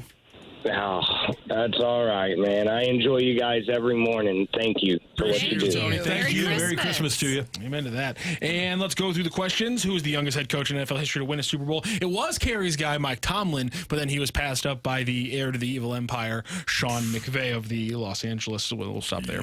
Happy birthday to 1982 World Series champion Lonnie Smith. Won 3 World Series with 3 different teams. It was, in fact, 80 with the Phillies, 82 with the Cardinals, and then 85 with the Royals. All-time leading scorer in Missouri basketball history. He's playing the 4 for my all-time Braggin Rights roster. It is, in fact, Band-Aid Derek Chivas.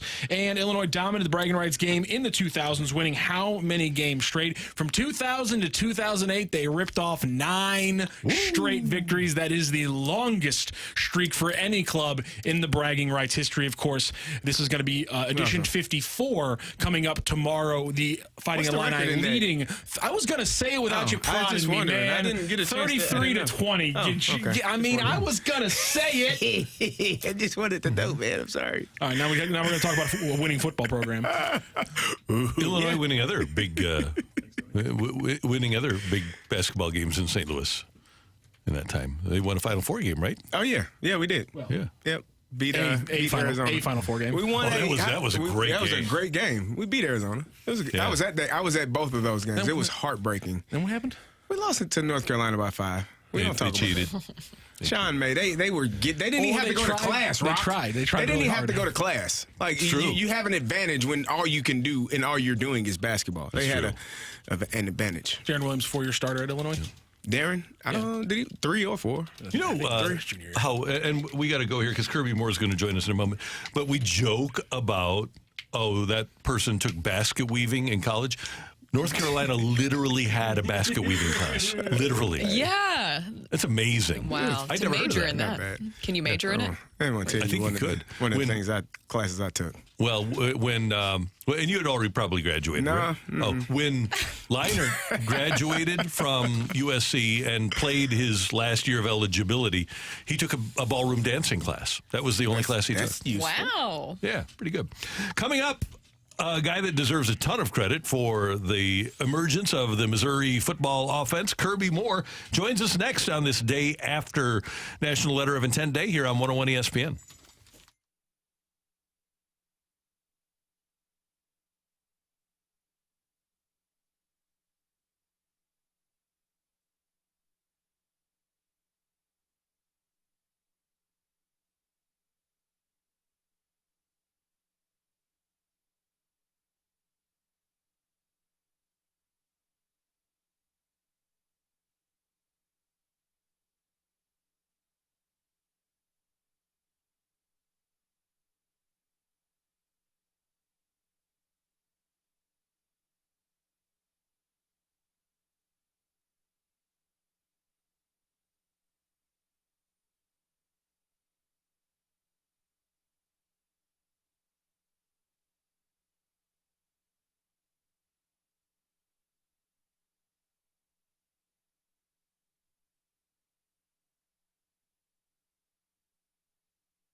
fake. Cook, end zone, caught! Touchdown! Luther Burden the third. Schrader is in! Touchdown, Missouri! Nate Pete's in there. They fake the pitch to him. Cook goes in standing up. Brady Cook, touchdown. Quite a year for the Mizzou Tigers. They go 10-2, and the offense puts up 34 points a game, one of the best offenses in the country. And the coordinator of that offense, Kirby Moore, joins us now on the Celebrity Line on 101 ESPN in St. Louis with Brooke Grimsley and Super Bowl champ Carey Davis. I'm Randy Carricker. Great to have you with us. And, Coach, thank you so much for joining us this morning. Congratulations on the great first year as the offensive coordinator there. How you doing? I'm doing well. Thank you, guys. I appreciate you guys having me on. We're excited to have you on, and let's start with this because yesterday, a very successful recruiting day for the Mizzou football program. What was the office like? How was the vibe yesterday in the office? It was really calm, which was a good thing, right? I think we did a great job throughout the season building those relationships, evaluating different guys throughout the country, and it really starts within our footprint, right, within a 500-mile radius. And just carrying over that momentum that we've built throughout the season on the field and off the field. This will be our third, top 25 class in the last 4 years. Well, Kirby, obviously a lot of great things to talk about this season with Mizzou football, and congratulations, too, on going to the Cotton Bowl. But I wanted to ask you, just starting from the beginning, coming in for Eli Drinkwitz, it was new bringing in offensive coordinator in yourself. What was that like, and what was it like working with him this season? Yeah, it was great. I mean, there's always going to be a lot of communication. It was really our offense. It wasn't my offense. There was things that were already done here previously that were done really well, so we wanted to keep those. And then there was other things I evaluated and felt like we could improve on. We got a tremendous offensive staff and group of players, and it was just really enjoyable to go to work every day. Coach, obviously your first season as the OC. Coming in, I'm sure you watched film of Brady Cook and what he did last season. What can you say are the main differences from last season to this season? I think it starts with confidence, right? And having belief and throughout fall camp, because he missed spring ball, so throughout fall camp there, and even early in the season, figuring out what he's most comfortable with, and not what I'm comfortable with, but really what Brady is. And naturally, for a young quarterback, you're going to have some bumps along the way. And so this season, I thought his confidence really grew throughout. That K-State game was huge, and then that carried over throughout the rest of the season. And Kirby, as you did traverse that season with him, he looks from afar, for us, like he has just a terrific skill set. What do you think Brady can become? Yeah, he's been very, very productive for us. He's a tremendous leader. His work ethic is second to none, and that is not coach-driven. That's who he is.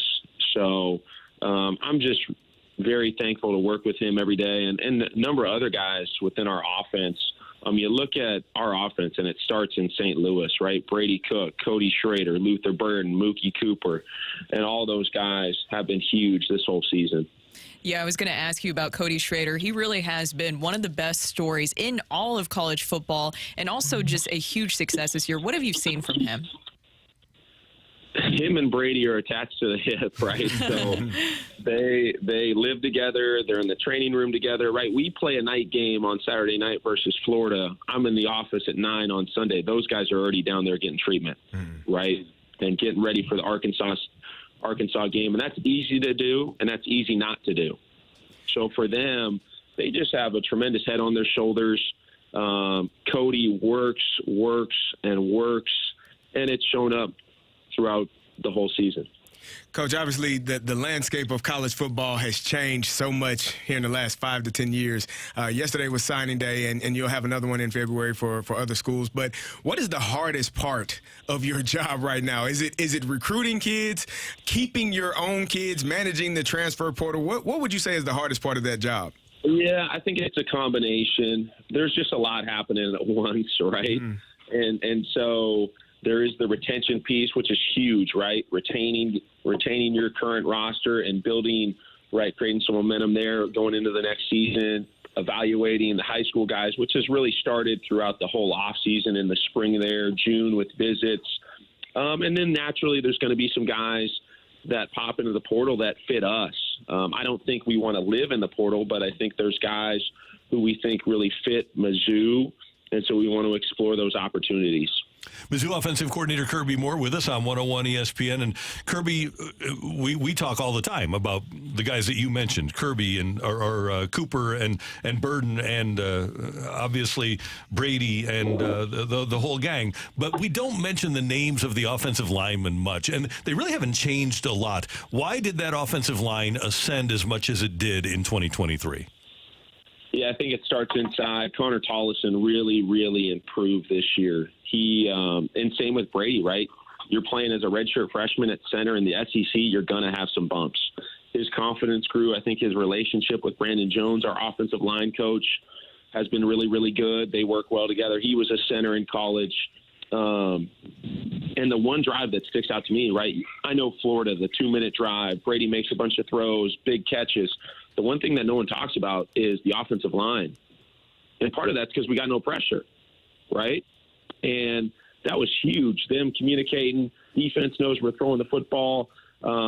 The pocket was super, super clean, and they were a huge part of that drive being successful. Coach, I'm an Illinois grad. I love Illinois, so I root for Mizzou here and there. My daughter's at Mizzou, so I give you all some love. But you all have done a fantastic job this season, top 10 team in the country. What is it going to take for next season to get into that top 2, top 3 team in the country?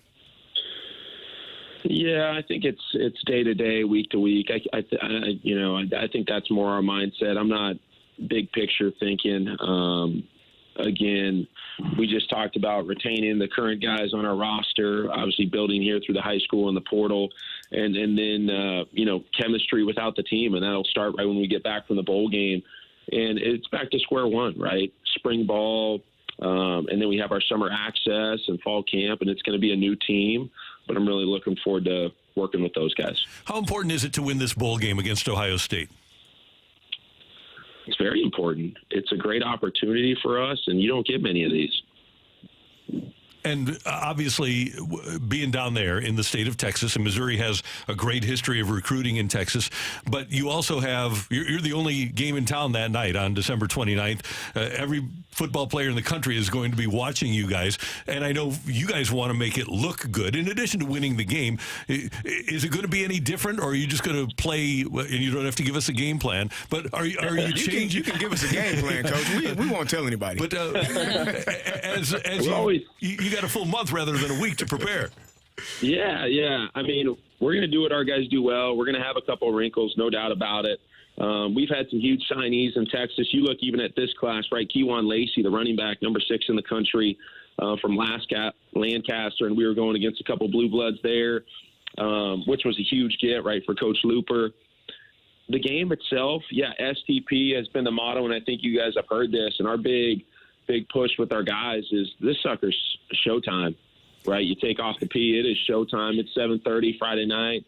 There is not another game on, and so just really looking forward to our guys putting their best foot forward on Friday night. Now, Coach, I know as coaches you like to stay in the moment and maybe not reflect so much because you're always focusing on the next thing, but I got to ask you, what was your favorite moment so far this season? Oh, gosh. When that clock hits 0 and we got more points than the other team, I'm happy. So that's the biggest thing every game. I mean, it's a team game. You're always going to have different things happen. Some games going to be better throwing the ball, running the ball. But it comes back to playing complementary football and offense, working with defense and special teams, and our staff and the players have. It's just been an incredible experience. But when you spend an entire season getting ready, and you spend a week getting ready, and you make a call as an offensive coordinator on 4th and 17, and the kids execute it, that's just got to be a magical feeling. Yeah, you're holding your breath a little bit there, right? And when the ball is caught, though, I know people ask, like, what was your reaction? And there is no reaction because it's 2 minutes, right? You need the next play. And, no, that was huge, right? Brady Cook, O-line and protection, Luther Burden. And I don't know if you guys have heard this, but the play was intended, I believe, to go to Theo, right? He was throwing to Theo. Luther kind of felt the void and sat it down. And players make plays, right? Awesome. Yeah. Kirby, who has been some of the biggest coaching influences in your life? That list would be pretty long. I've been fortunate to be around a lot of really good football minds. Starts playing at Boise. And then I was fortunate to go to Washington there as a grad assistant. Jonathan Smith, who just took the Michigan State job, right, was our offensive coordinator at Washington. And then going to Fresno State, Kalen DeBoer, right, was the offensive coordinator my first 2 years there as the receiver coach. He came back as the head coach. And then Jeff Tedford, right, really being at Fresno State. And he was around the program even when he retired shortly for those 6 years.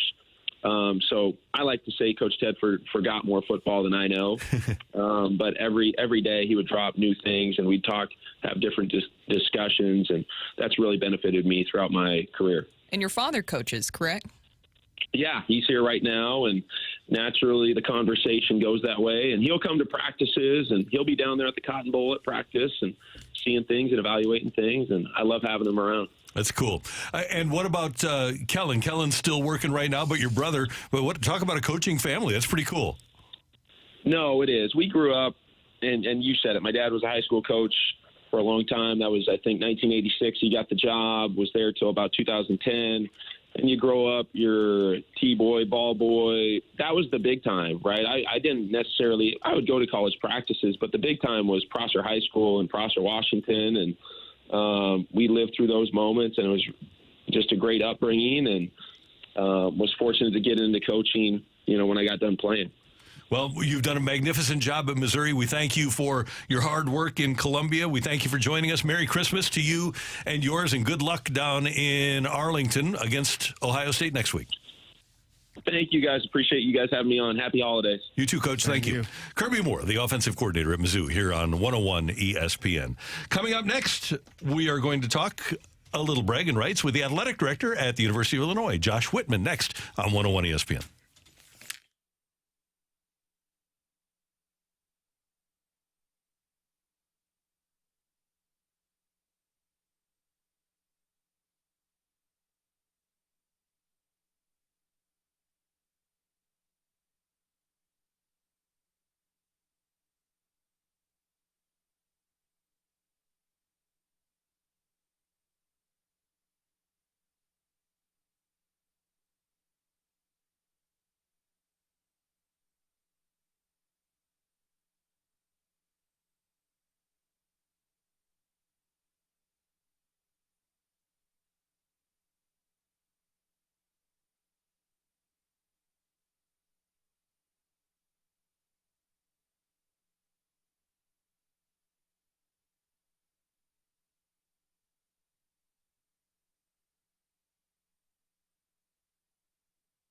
If you are thinking about selling your home and you're looking for a sales agent, there's no better than Gloria Lou here in St. Louis.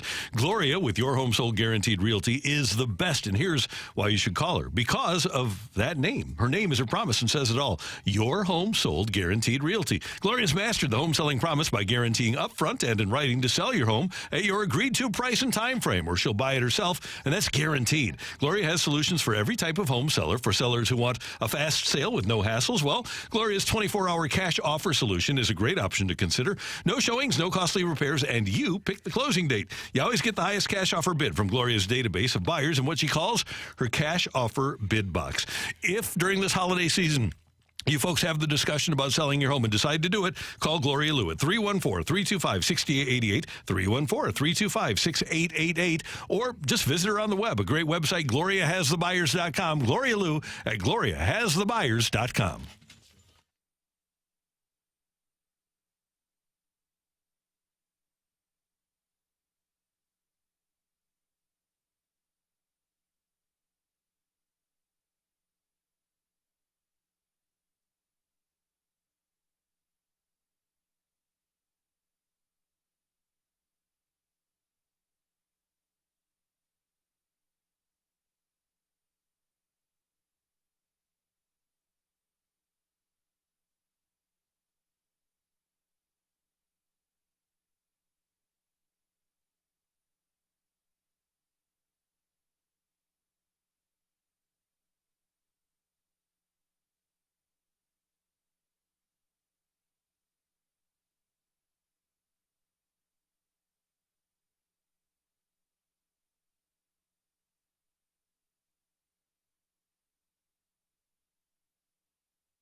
McBride Homes Braggin Rights game Friday night, tomorrow night at Enterprise Center. It's Missouri and Illinois. Brooke Grimsley, Illinois grad, and Super Bowl champ Carey Davis. I'm Randy Carricker, and it's great to have Josh Whitman, the athletic director from the University of Illinois, joining us on the Celebrity Line on 101 ESPN. Josh, it's great to have you with us. Thanks for the time. How you doing?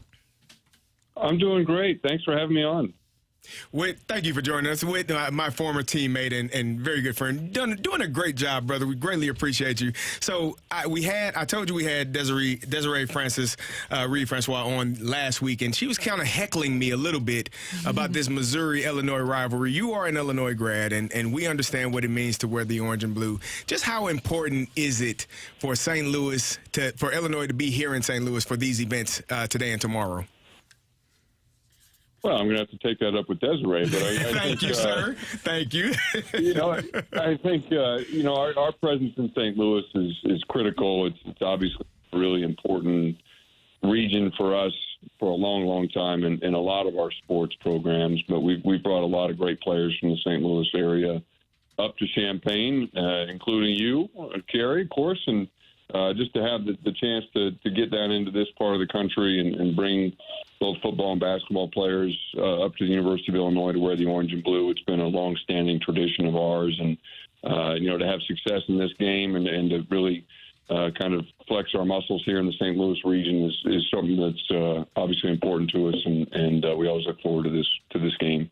Yeah, it always is exciting to see. And not too long ago, there was an announcement that the Braggin Rights series for Mizzou football and Illinois football to go back head-to-head against each other. So how exciting is it to get that rivalry going with the football programs again? I had a chance to come to some of those games back when we were playing them, and there was just such tremendous energy in the building, and the results weren't what we wanted, but certainly you can't deny just what it meant for the fans from both teams, and to have a chance to be down here again in St. Louis was just tremendous, and so we're excited about that, and be able to take this energy that has existed in the basketball rivalry now for I think this is the 43rd year, and translate that onto the football field is something that I think can only be good for everybody involved. Yeah, this is right now Illinois is 33-20 versus Missouri. I want to make sure that our listeners know that. We've done a great job. When I go to that basketball game, it is one of the most exciting games that I've been to. The stadium is half orange and blue, the other half is black and gold, and just the environment. You got the cheerleaders doing their competitive thing, matching up against one another. Obviously, the basketball game. What has that experience been like for you, both as a former student, but also as an AD now? It just brings such tremendous energy. It's unlike anything else that we do over the course of the year in any of our sports. It's got such tradition. I think that the timing on the calendar has really become entrenched for a lot of our fans. They build their Christmas plans around the trip to St. Louis. They meet up with friends and family down here. It has just really become a part of the fabric of the Illinois athletics calendar. And as you said, it really starts today for us. We've got a few events here in St. Louis, and then carries on throughout the day tomorrow, and then on into the game tomorrow night. And it's just something that I think really comes at the right time of year. People are getting out of work and looking forward to the holiday, and so there's a lot of pent-up enthusiasm. And when you got a chance to bring two squads together like we have this year that are both playing at a high level, it's going to be a big-time game once the ball gets thrown up, and it's just going to be a lot of fun. Hey, Josh, we also have the wrestling in town. It's really cool to have these rivalries going in each of the sports, isn't it? It is, and that's something that we've worked on intentionally over the years. We kind of opened up, I guess you could call it Braggin Rights Week, with our women's basketball game last weekend. We came out on the short end of a really competitive game up at our place. I think it was a 3-point game at the end, and we were able to go down to Columbia last year and get them in women's basketball. And so that kind of goes back and forth, and then to be able to include now wrestling. Missouri, of course, has a really strong tradition in wrestling, as do we at Illinois. And so it's really been fun to try and look for other places where we can expand this rivalry and, again, kind of build off this foundational tradition that we've started in basketball and try and encompass some other sports at the same time. All right, since we let Desiree Reed Francois kind of open the floor with some smack talk, why don't you sell us on why Illinois will take the Braggin Rights Trophy back to Champaign? I just believe so much in the guys that we've got in our program this year. Coach Underwood now in his 7th season has come in here and just brought tremendous energy, vision, discipline. There's a certain style of play. There's a certain way that he wants the game to be played.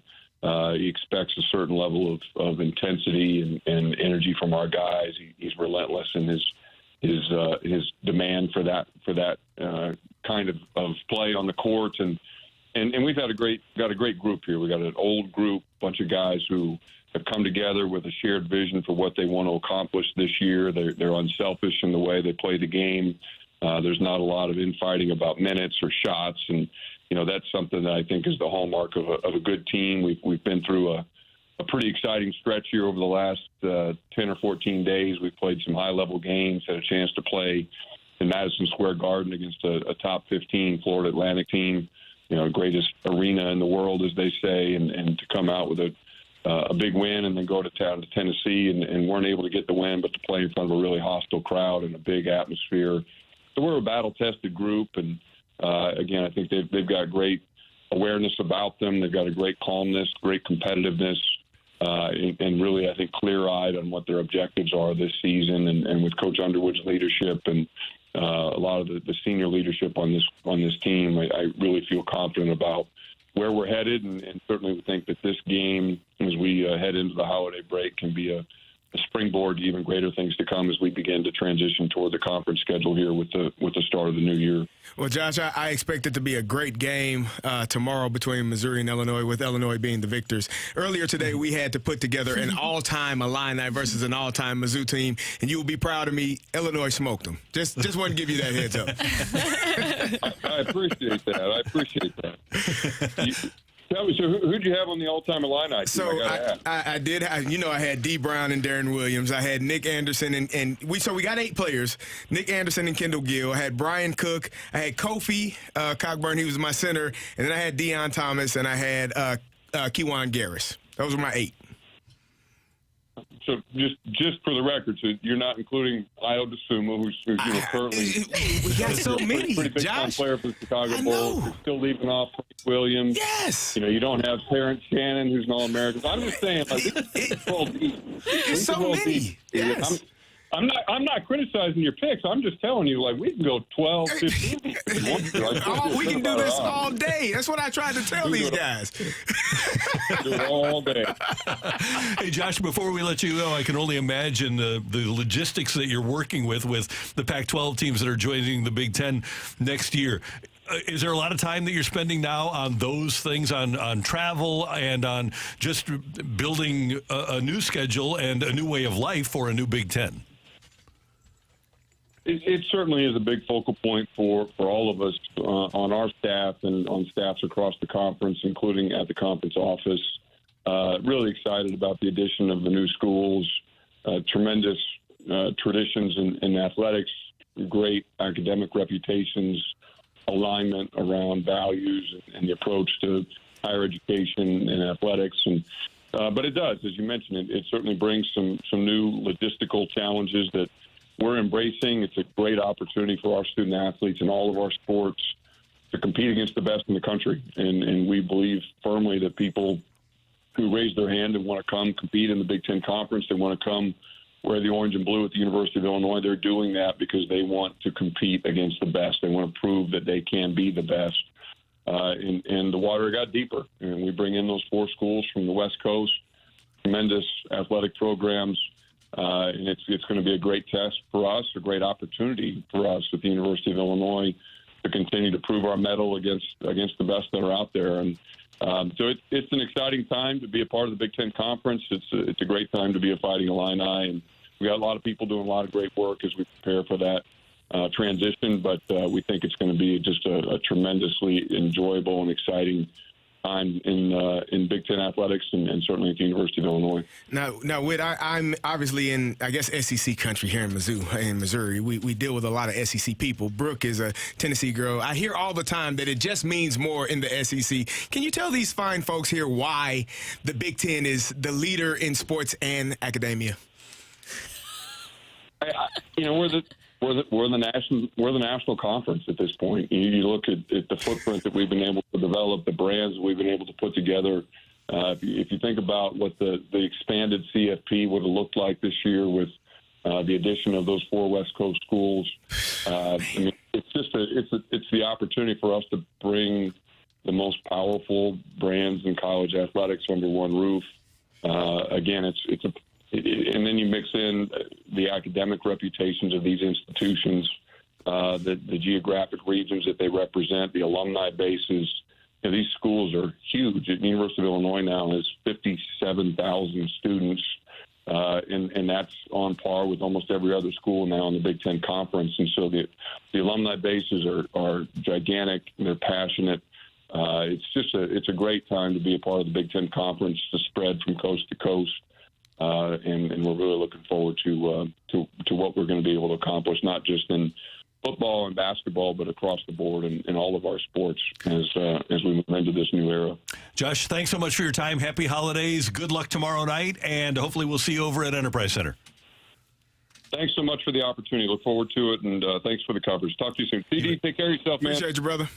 Take care. That is Josh Whitman, athletic director at the University of Illinois. Braggin Rights game brought to you by McBride Homes tomorrow at Enterprise Center. Coming up, we're going to talk to Lindenwood coach Jed Stugart. He got the starting quarterback from East St. Louis. And that's next on 101 ESPN.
Hey everyone, it's Brooke here, and as you know, this year I picked up a new hobby, one that I know will last a lifetime, and that is golfing. And I'm being taught at the best spot in town, that is Family Golf and Learning Center. While it's getting a lot colder outside now, that hasn't stopped me, and it shouldn't stop you from getting some practice in.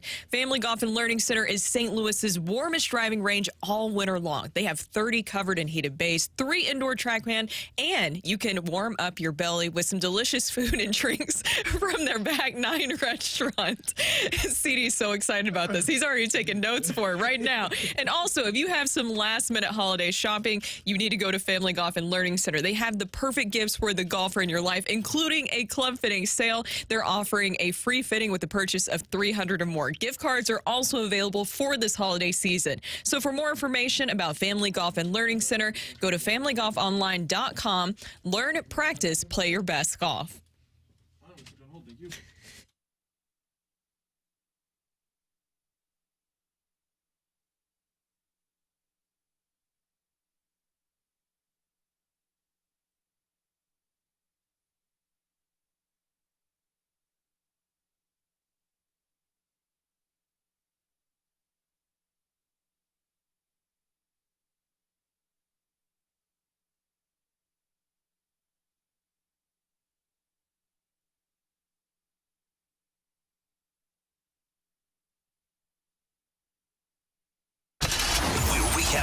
biggest sports stories of the day on the opening drive with a Rush Hour Reset.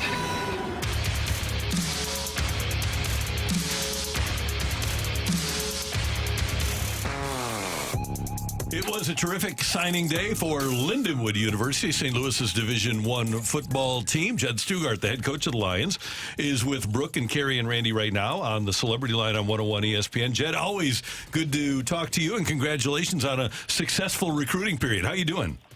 Great, Randy, man. It was a fun day, and it's kind of fun to just kind of take a deep breath and celebrate a great class that our coaching staff and the support staff's been working their tail off for a long time to kind of get to this day. So it's fun to celebrate. And I want to start with the flash here because every coach loves people that have won a lot in the past. You get a 4-year starter at quarterback from East St. Louis in Pop's Battle, and that's a guy that's won a lot, and I know you're really excited about him. Absolutely. We've been on him for quite a while, and there's something about, obviously recruiting winners and guys that have tasted championships, and Pops has done that, and he's bringing along with him, Rico and Aiden Taylor, an offensive lineman there, and Rico Bond, a receiver. So, we've got 3 guys coming out of a program like that, so it's highly exciting. But, that's one, and that's kind of the fun part about this whole thing. It starts way back when they're sophomore, juniors, and you start to develop relationships. And so when it all comes to yesterday and making it official, it's exciting. Coach, talk to me about just the moment when when you're finally done and just the decompression. I know all of the work you said you all put in, traveling and talking on the phone at all times of day and night, just the ability to decompress when it's all said and done. How did that feel yesterday? Well, it felt good, Carey, for about a half an hour because we got to get right back to it here. But no, I'm kidding. It's just, we all kind of celebrate jumping, we all get in our staff room and have donuts and coffee and play games and ring the bell every time commitment comes through. We really kind of make it a fun celebratory time. And that's always, because it is, there's a lot of phone calls and a lot of work that's gone into this. And I know my staff, I just can't echo enough about how hard our staffs work and so many people behind the scenes. I mean, there's so many people involved on this recruiting. It's amazing.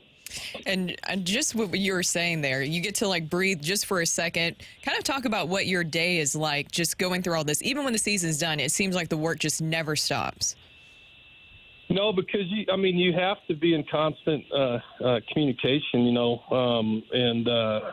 so there's a lot of strategic moves that have to be made. I mean, obviously, there's rules that you got to comply with as far as phone calls and all these types of things too, and how many times you can do that a week. So you got to kind of, it rotates from position coaches. It starts off with the area coaches of their recruiting areas.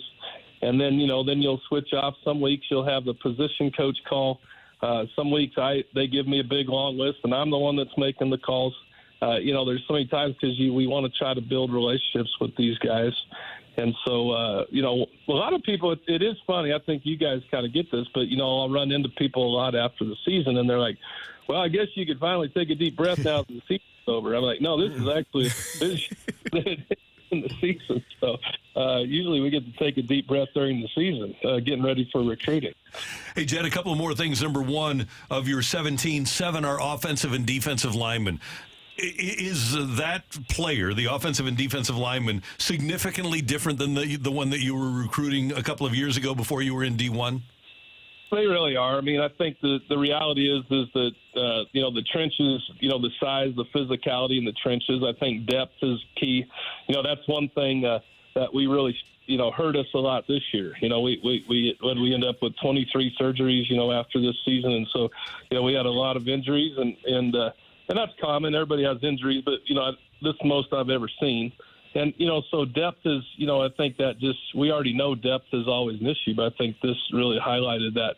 And in the trenches in particular, I think that's where, we felt pretty good about a lot of our skill positions. And, and feel like we can match up in a lot of those areas. But especially up front in the box a little bit, both offensively and defensively, was a area of focus, and in our secondary too. I mean, I think that's something where we've had to really improve on, and it's been cool. It's amazing when you have a D1 box to check. It's just you got different caliber guys that are walking in the building now, and that's just the reality of it. Jed Stugart, the head football coach at Lindenwood, with a terrific recruiting class. Congratulations on that, sir. Have a happy holiday season, and I'm guessing that you guys will go right back to it for the February signing period, huh?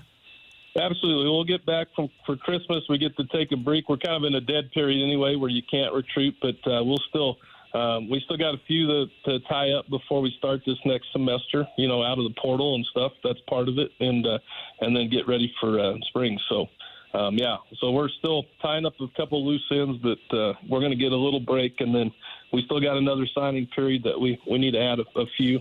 But we got the majority of our class. And the great part is a third of our high school class came from we're loyal to the Lou. That's the thing that we're keeping right at home, too, and that's a major thing. That's fantastic. Congratulations and happy holidays, Coach. Thank you. Merry Christmas, y'all. See ya. Bye. That's Jed Stugart. He is the head football coach at Lindenwood with a great recruiting class. I see Michelle Smallman in our building.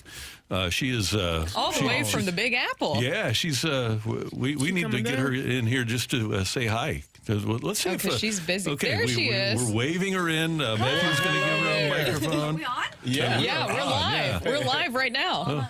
Hold on, she still remembers that's Michelle's old spot. Do you want to there come over that here, she's Michelle? got. She's fine. Okay. Michelle is doing unsportsmanlike Hello, from here. Merry Christmas. Happy Christmas. holidays. Oh, hold on. Yeah, you're good. You're good. Hear you? You got me? Yeah, we can hear you. How are you guys? Good. To see everybody. How are you? Tired. No, I'm great. It's great to be home. It's great to be back in St. Louis. I obviously did my show this morning from our lovely studios here at 101 ESPN. It's just great to be back. Did you set, by the way, I walked in, before we came on the air, but you were on the air. Did you set that all up yourself, or did somebody do it for you know I had nothing to do with that. You know how technology challenged I am. There's no chance I could have set that up by myself. I could barely get the Zoom working today. Yeah, that was a problem. So I text because I disagree with your co-host, Evan Cohen, a lot. So I text Michelle pretty much every morning. Yeah, that's right. And I'm like, thanks for backing me up, Randy. I appreciate that. We are here supporting. I listen every morning on my way in. So we are listening and checking you all out. Well, thank you. You're doing a fantastic job. Carey, I needed to call you in for some reinforcements. All this talk about Mike Tomlin not being with the Steelers. How crazy is that? That's madness. I don't That's know what what's I going said. on I was there. like, why would we even consider this, people? You can't fire a guy when your receivers don't want to block downfield because they're afraid to get hurt. That's ridiculous. Now, you want those guys. You got to make sure that those guys are doing their job, or they don't need to be playing. But you can't. It's a fine line. Totally. Yeah, it's frustrating. And Michelle, it's been so great just listening to you and now seeing you two on the mornings too. And we truly do enjoy it. How much do you miss being here in St. Louis? Because I know that you just have so much St. Louis pride. Oh, Brooke, I miss St. Louis so much. So today they were giving me a hard time because they're like, your energy's different. I'm like, they call me Midwest Michelle. They poke fun at me. They call me Midwest Michelle. And I was like, well, I'm around my people. Of course my energy's different. And they're like, we thought we were your people. Like, what are you talking about? But you know what it is, Randy? Because you came in to say hello. And then when I sat back down, they're like, you look so happy. I'm like, I just ran into Randy Carricker, one of my dear friends, my former co-host. I was like, I'm just with my people, so I'm happy. And they took that a certain way. But, I love St. Louis. I'm always checking in with you guys, always listening, seeing what's going on in St. Louis sports. It's great to be back. St. Louis is always home. Are you going to Braggin? I'm sorry, Brooke. Are you going to Braggin Rights tomorrow? No, I don't have tickets. I need to look and see if I can scope some out. What? I know. See if I can. I'm going to the wrestling match tonight. I'll see if I can. Oh, thanks, CD. Work something out. I appreciate you. And I was going to say, I saw that you had some comments. We've been talking to you all throughout the year about everything going on with the Cardinals and now with the Blues, Craig Berube being out. I saw your tweet about that. I can't believe it, you guys. I still can't. I know that sometimes you need to shake things up, but I don't think that guy was the problem. He is one of the best leaders I have ever been around. He did the impossible here, and what was happening at the time is not something that I faulted Craig Berube for. Exactly. I agree with you.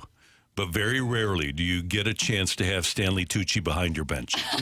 That is true. He's usually finding Italy. Right. You know what I mean? So the fact that he's in St. Louis, big deal. It is. Great to see you. Thanks for stopping by. Oh, my gosh. So great to see you guys. Keep up the great work. Happy holidays. You as well. Unsportsmanlike every morning from 5 to 7 here on 101 ESPN. That's Michelle Smallman. Coming up, the head coach of the Missouri Tigers, Dennis Gates, on the opening drive.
Hey, we have 3 more days left of your ability to take advantage of extended rewards when you download the Schnucks Rewards app and head to Schnucks. That's right. The 12 days of rewards at Schnucks is going on now through the 24th. And as you shop for your family, for food, for the holidays, make sure that you download the Schnucks Rewards app. And every day when you go in, you're going to get another special deal. And hey, at this time of year, we're all headed to Schnucks every single day anyway, right? So make sure that when you go in to buy that food, whether it's from the best bakery in St. Louis, or maybe you're going to get some spectacular items from the butcher shop, or maybe you're going to get something pre-made from the deli. And boy, that's the great way to go. Make sure that you download the Schnucks Rewards app, and every time you spend something at Schnucks, you're going to get 2% on every single thing that you buy. I am getting ready for the holidays. As a matter of fact, I've already got my Christmas morning menu ready. I'm doing breakfast burritos, and I'm going to get everything I need at Schnucks. Get everything you need when you head to Schnucks.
This is Rocky with your Sports Center update, driven by Johnny Londoff Chevrolet and Johnny Londoff Autoplex. Yesterday, signing day for recruits across the nation, and Missouri comes in 24th in the nation. They rank 11th in the SEC with 1 5-star, 5 4-stars, and 14 3-stars rounding out that class.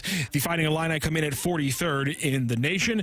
St. Louis Billikens last night in action in an away game against NC State. They fall 82-70 after holding a halftime lead. And the Blues are back in action tonight, finishing out their quick 2-game swing in Florida. They face off against the Panthers. It's a 6 p.m. puck drop, 5 p.m. pregame right here on 101 ESPN. And, of course, coming up right now, Missouri head coach Dennis Gates. It's the Fighting Illini and the Missouri Tigers in the Bragging Rights game tomorrow evening with an 8 p.m. tip-off. That is your Sports Center update, driven by Johnny Londoff. Find your roads and shop 24/7 at londoff.com and londoffautoplex.com.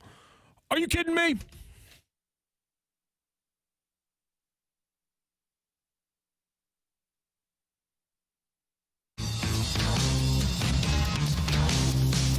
East will drive into paint, got up and scores, and a foul! Did not wait. Sean East with 5. With floor, pulls up for the lead. No! Rebound! Mitchell got it up. No! And Missouri storms all the way back, and the Tigers pull off the win in Minneapolis, 70-68. With Brooke Grimsley and Super Bowl champ Carey Davis, I'm Randy Carricker. I always look at this time of year, the Braggin Rights game is really the end of the non-conference basketball schedule, even though Mizzou has a game left before starting conference play. I always look at this as a watershed moment, the Braggin Rights game brought to you by McBride Homes.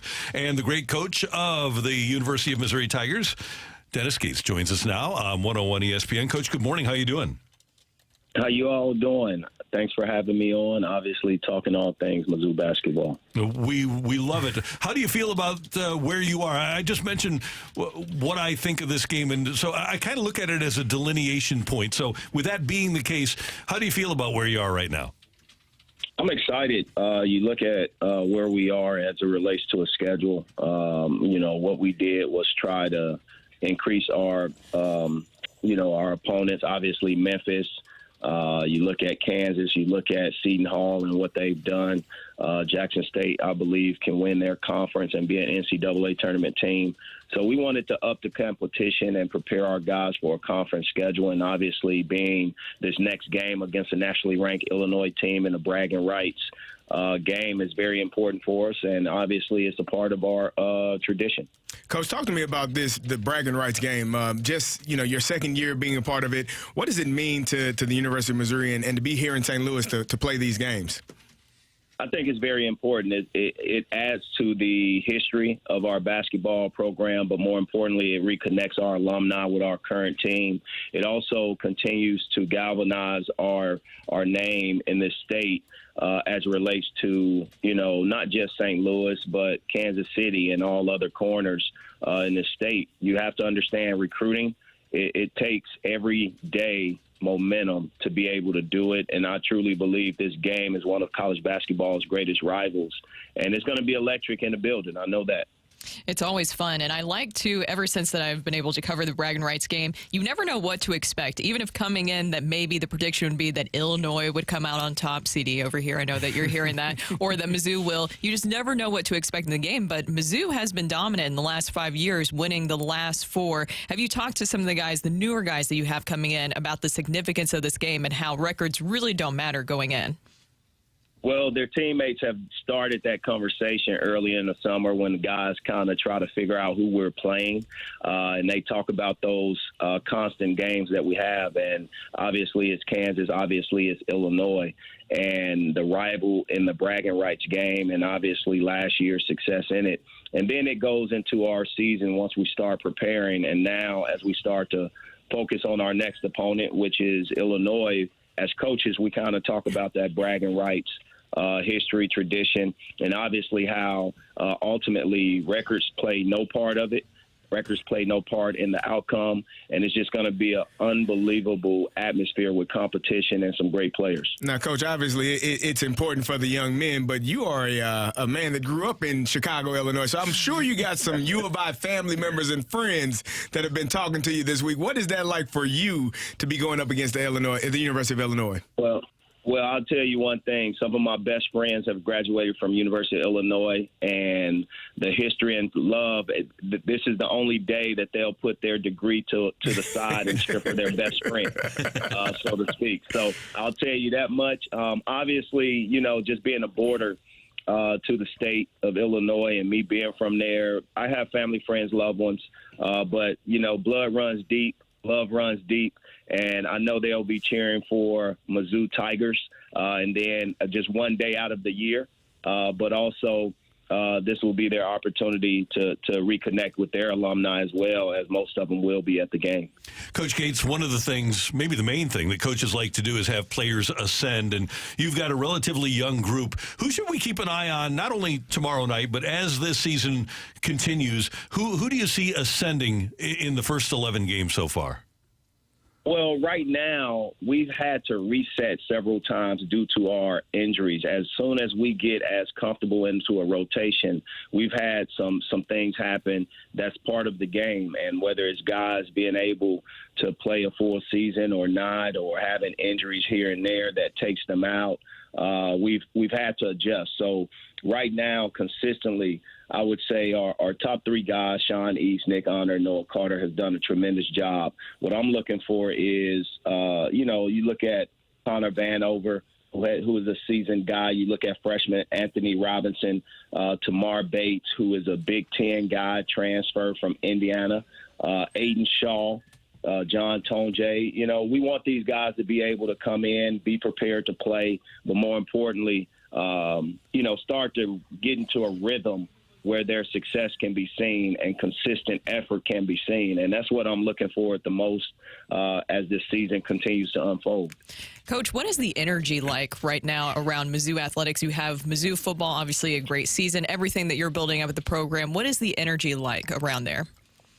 Well, I'll tell you one thing. You look at what Eli Drinkowitz has done from the standpoint of his program staff, 10-2 season, obviously going to a New Year's Six bowl, top 10 in the country. It's momentum for our entire city, our entire athletic department, and we use it as a recruiting tool because our logo is at the forefront of all of sports, and that's very important. You look at Dawn Sullivan at volleyball and what she's been able to do as SEC Coach of the Year in the NCAA tournament in her first season. You look at not only that, but every other sport that we have is trending in the right direction. Just recently, Robin Pinchton took her team, her program to Illinois and won on the road. And they're doing a tremendous job as they continue to build toward their future. And recruiting is the most important thing, and retention is the other most important thing. It's not 1 and 2, it's 1A and 1A. When it comes to recruiting and retention these days as it relates to building a program. And I think ultimately young people want to be a part of success, and success is starting with our leadership, President Moon Choi, and our athletic director, Desiree Reed-Francois. Obviously, our board of curators do a tremendous job as well. Hey, Coach Gates, one last thing from me, and Carey touched on this, but I just want to get how you feel about it, because I think this is the best neutral site rivalry in America, with one side being orange and one side being black, and the crowd generally being 50-50. You've now experienced it. How do you feel about the rivalry itself? And am I wrong about it being the best neutral site rivalry in America? Is second to none. It is second to none. And, my thing is this: you have certain rivalries that the media kind of projects and wants it to be as organic as the rivalry as Illinois and Mizzou has been over the years. It's one of the longest rivalries out there, and our fans, both sides, show up not just on that game but consistently throughout the season. And we have the pockets of growth in each program through the years. And when you look at the historic part, man, it is bar none the best basketball rivalry out there that's not even known by many or put on this pedestal. But we'll continue to grow and continue to make sure that we are consistent in playing that game. And it's one of the most important things that we can continue to give to our traditions, both from the Illinois side and our side here at Mizzou, is just playing each other and making sure that we continue to pack out, downtown St. Louis right before Christmas. Love having you be a part of it, Coach. Thanks so much for the time this morning. We do appreciate it, and good luck tomorrow night. Hey, thank you, guys. M-I-Z. Z-O-U. That's Coach Gates here on 101 ESPN. There are three of us, said ZOU. Three of the four. You all. Three of the four. CD was like, I'm not going to get caught saying that again. We're going to play it. We'll just kick Carey out of this show. That's it, Carey. I gotta go. You're out of here. Relegated to afternoons. We're going to head down the stretch with rock and roll, and Carey's going to say goodbye to us next on 101 ESPN.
Hey, one of the things that I want you to do during this holiday season is make sure that she's relaxed. And yeah, you can help out by vacuuming or cleaning off the counter. But the best thing to do is to go to Massage Envy and pick up a gift card so that she can get a massage or a facial or a stretch right after the holiday. And now through December 31st, when you buy $100 in gift cards for her, you get a free $20 promo card for you to keep for yourself, or you can give it to her for a massage session at Massage Envy. It's where better begins. Offer good in location only, not available online. Terms apply. See Franchise Massage Envy location for details.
Well, here we are down the stretch, and you know what? Your parents might have everything, but they don't have the ability to provide their life story to you. Well, if you get a Sound Story gift card, they can provide that for you. Here's what Sound Story is. It's a professionally produced hour-long conversation with either myself or Anthony Stalter or Tim McKernan, and we will interview your parents or your ancestors to find out about their life, their childhood, their career, their schooling, and you'll learn everything about them and everything that you love about them. And right now, if you enter the promo code ESPN, you can get 20% off a gift card at My Sound Story. So just go in with your brothers and sisters and imagine being able to listen to that podcast interview with your grandparents or your mom or dad or one of your best friends telling their life story. Just go to mysoundstory.com, enter the promo code ESPN to get this holiday special of 20% off a gift certificate for Sound Story. That's promo code ESPN at mysoundstory.com. Sound Story for you, for them, forever.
I want to rock.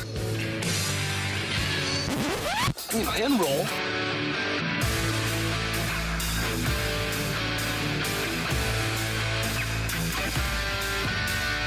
Let's rock.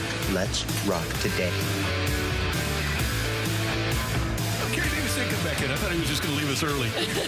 He's It's like, all Carey's right. last day in the opening drive. He's moving to the fast lane starting on Monday. Congratulations on that promotion. So you get to work with Anthony and Jamie. We're going to miss you, brother. I'm going to miss you all as well. It's been a fantastic year and a half, and you all have been awesome, helping me throughout this process, and coming to work every day with you all has been great. And I will miss you all. I love y'all. Y'all are awesome people, genuinely great people. So thank you. Are you most proud of the fact that you never were late? You woke up every single time. I am proud of that. But I know how to be on time. We did have to get to work on time. When I played, so I do know how. It was one day last year where I was certain it was a snowy, icy day, and that dang on car slid, and I said, "Oh yeah, I'm not gonna make it today." But that wouldn't have been your fault. You got up in time. I did get up in just time. blame the weather. I got here at like 6:56 or something like that, and I was okay. Game time is on time. Yes, sir. Yes. We'll Good. miss you, CD. I will miss you all as well. And Brooke, you're going to be out. Happy holidays, Merry Christmas to you and yours. Yes. So and you're debating whether or not to go to a friend's birthday party. I am debating or not, because typically this time of year you go back home and visit family and stuff like that. So I was doing that, but she's having her birthday party this Friday, so I obviously can't leave before then. And Rocc asked me, "Well, how old is she?" And I was like, "I think it's her 33rd birthday." And he was like, "Yeah." You can skip that. You want me to skip it, or do you want to go ahead? No, go ahead and say what you said. Why is she throwing herself a 33rd birthday party? It is a birthday party, yeah, at her house. Okay. And why something you can do if you want to. I mean, waste everybody's time and money. It's fine. So why do you think that, Rocc? I don't think birthdays are that special. Celebrate the big ones. The first 21.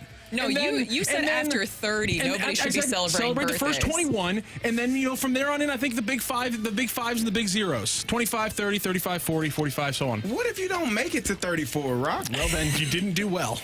What the heck is going on with you, brother?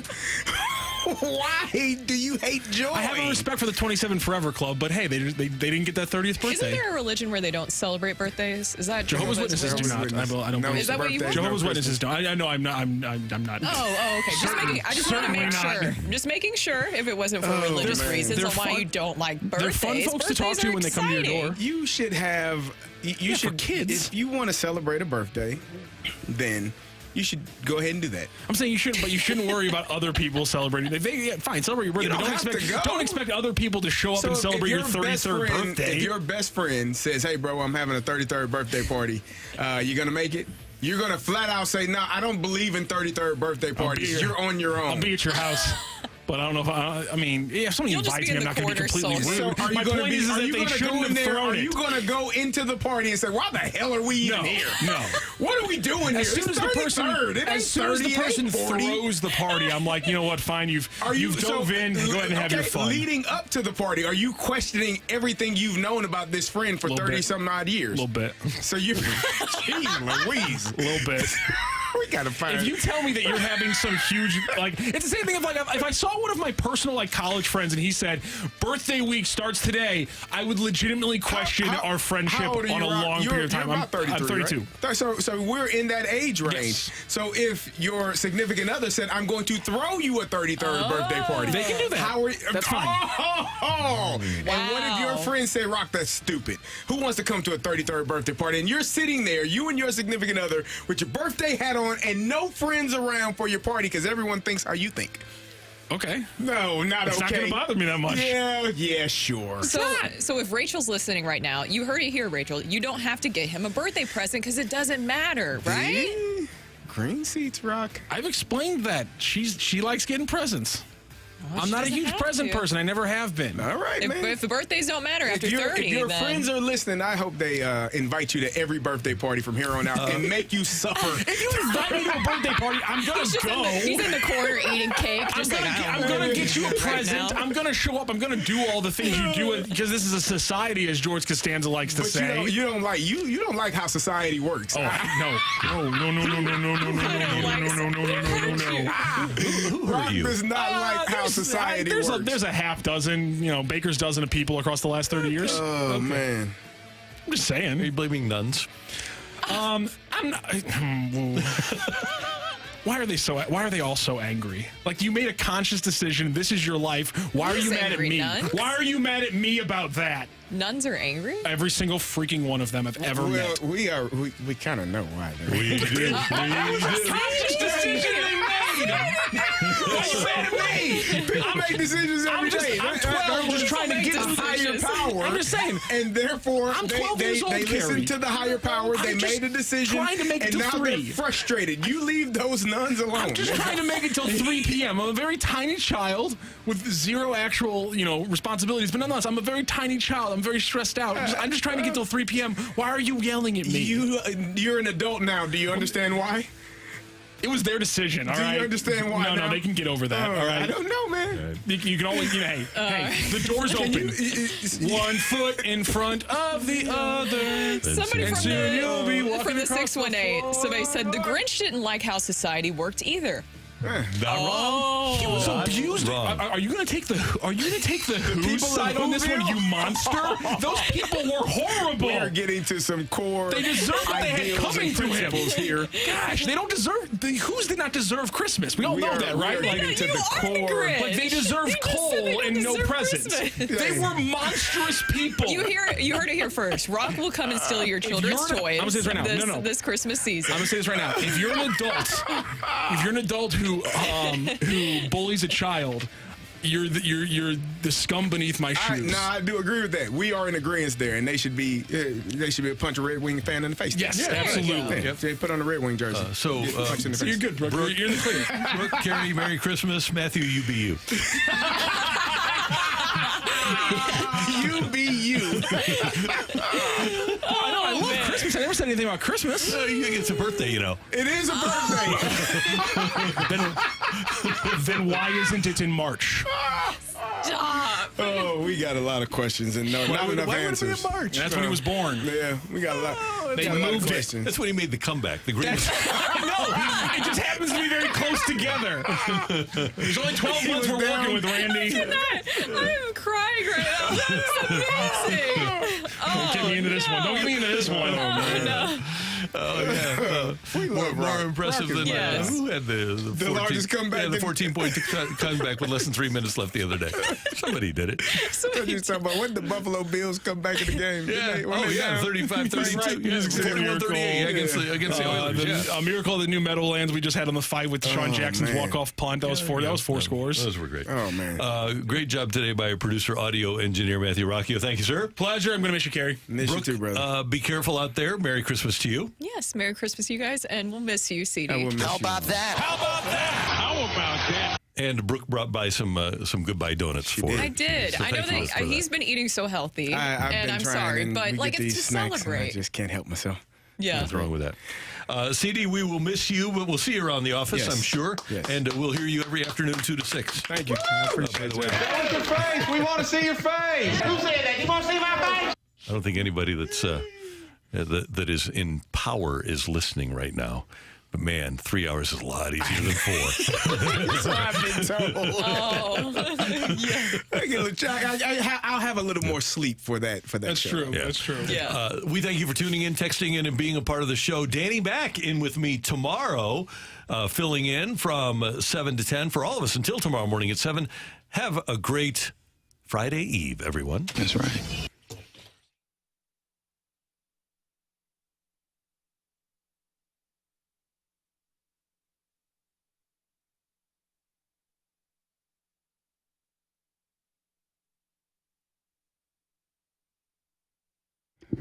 Fellas, it's the holiday season, and you may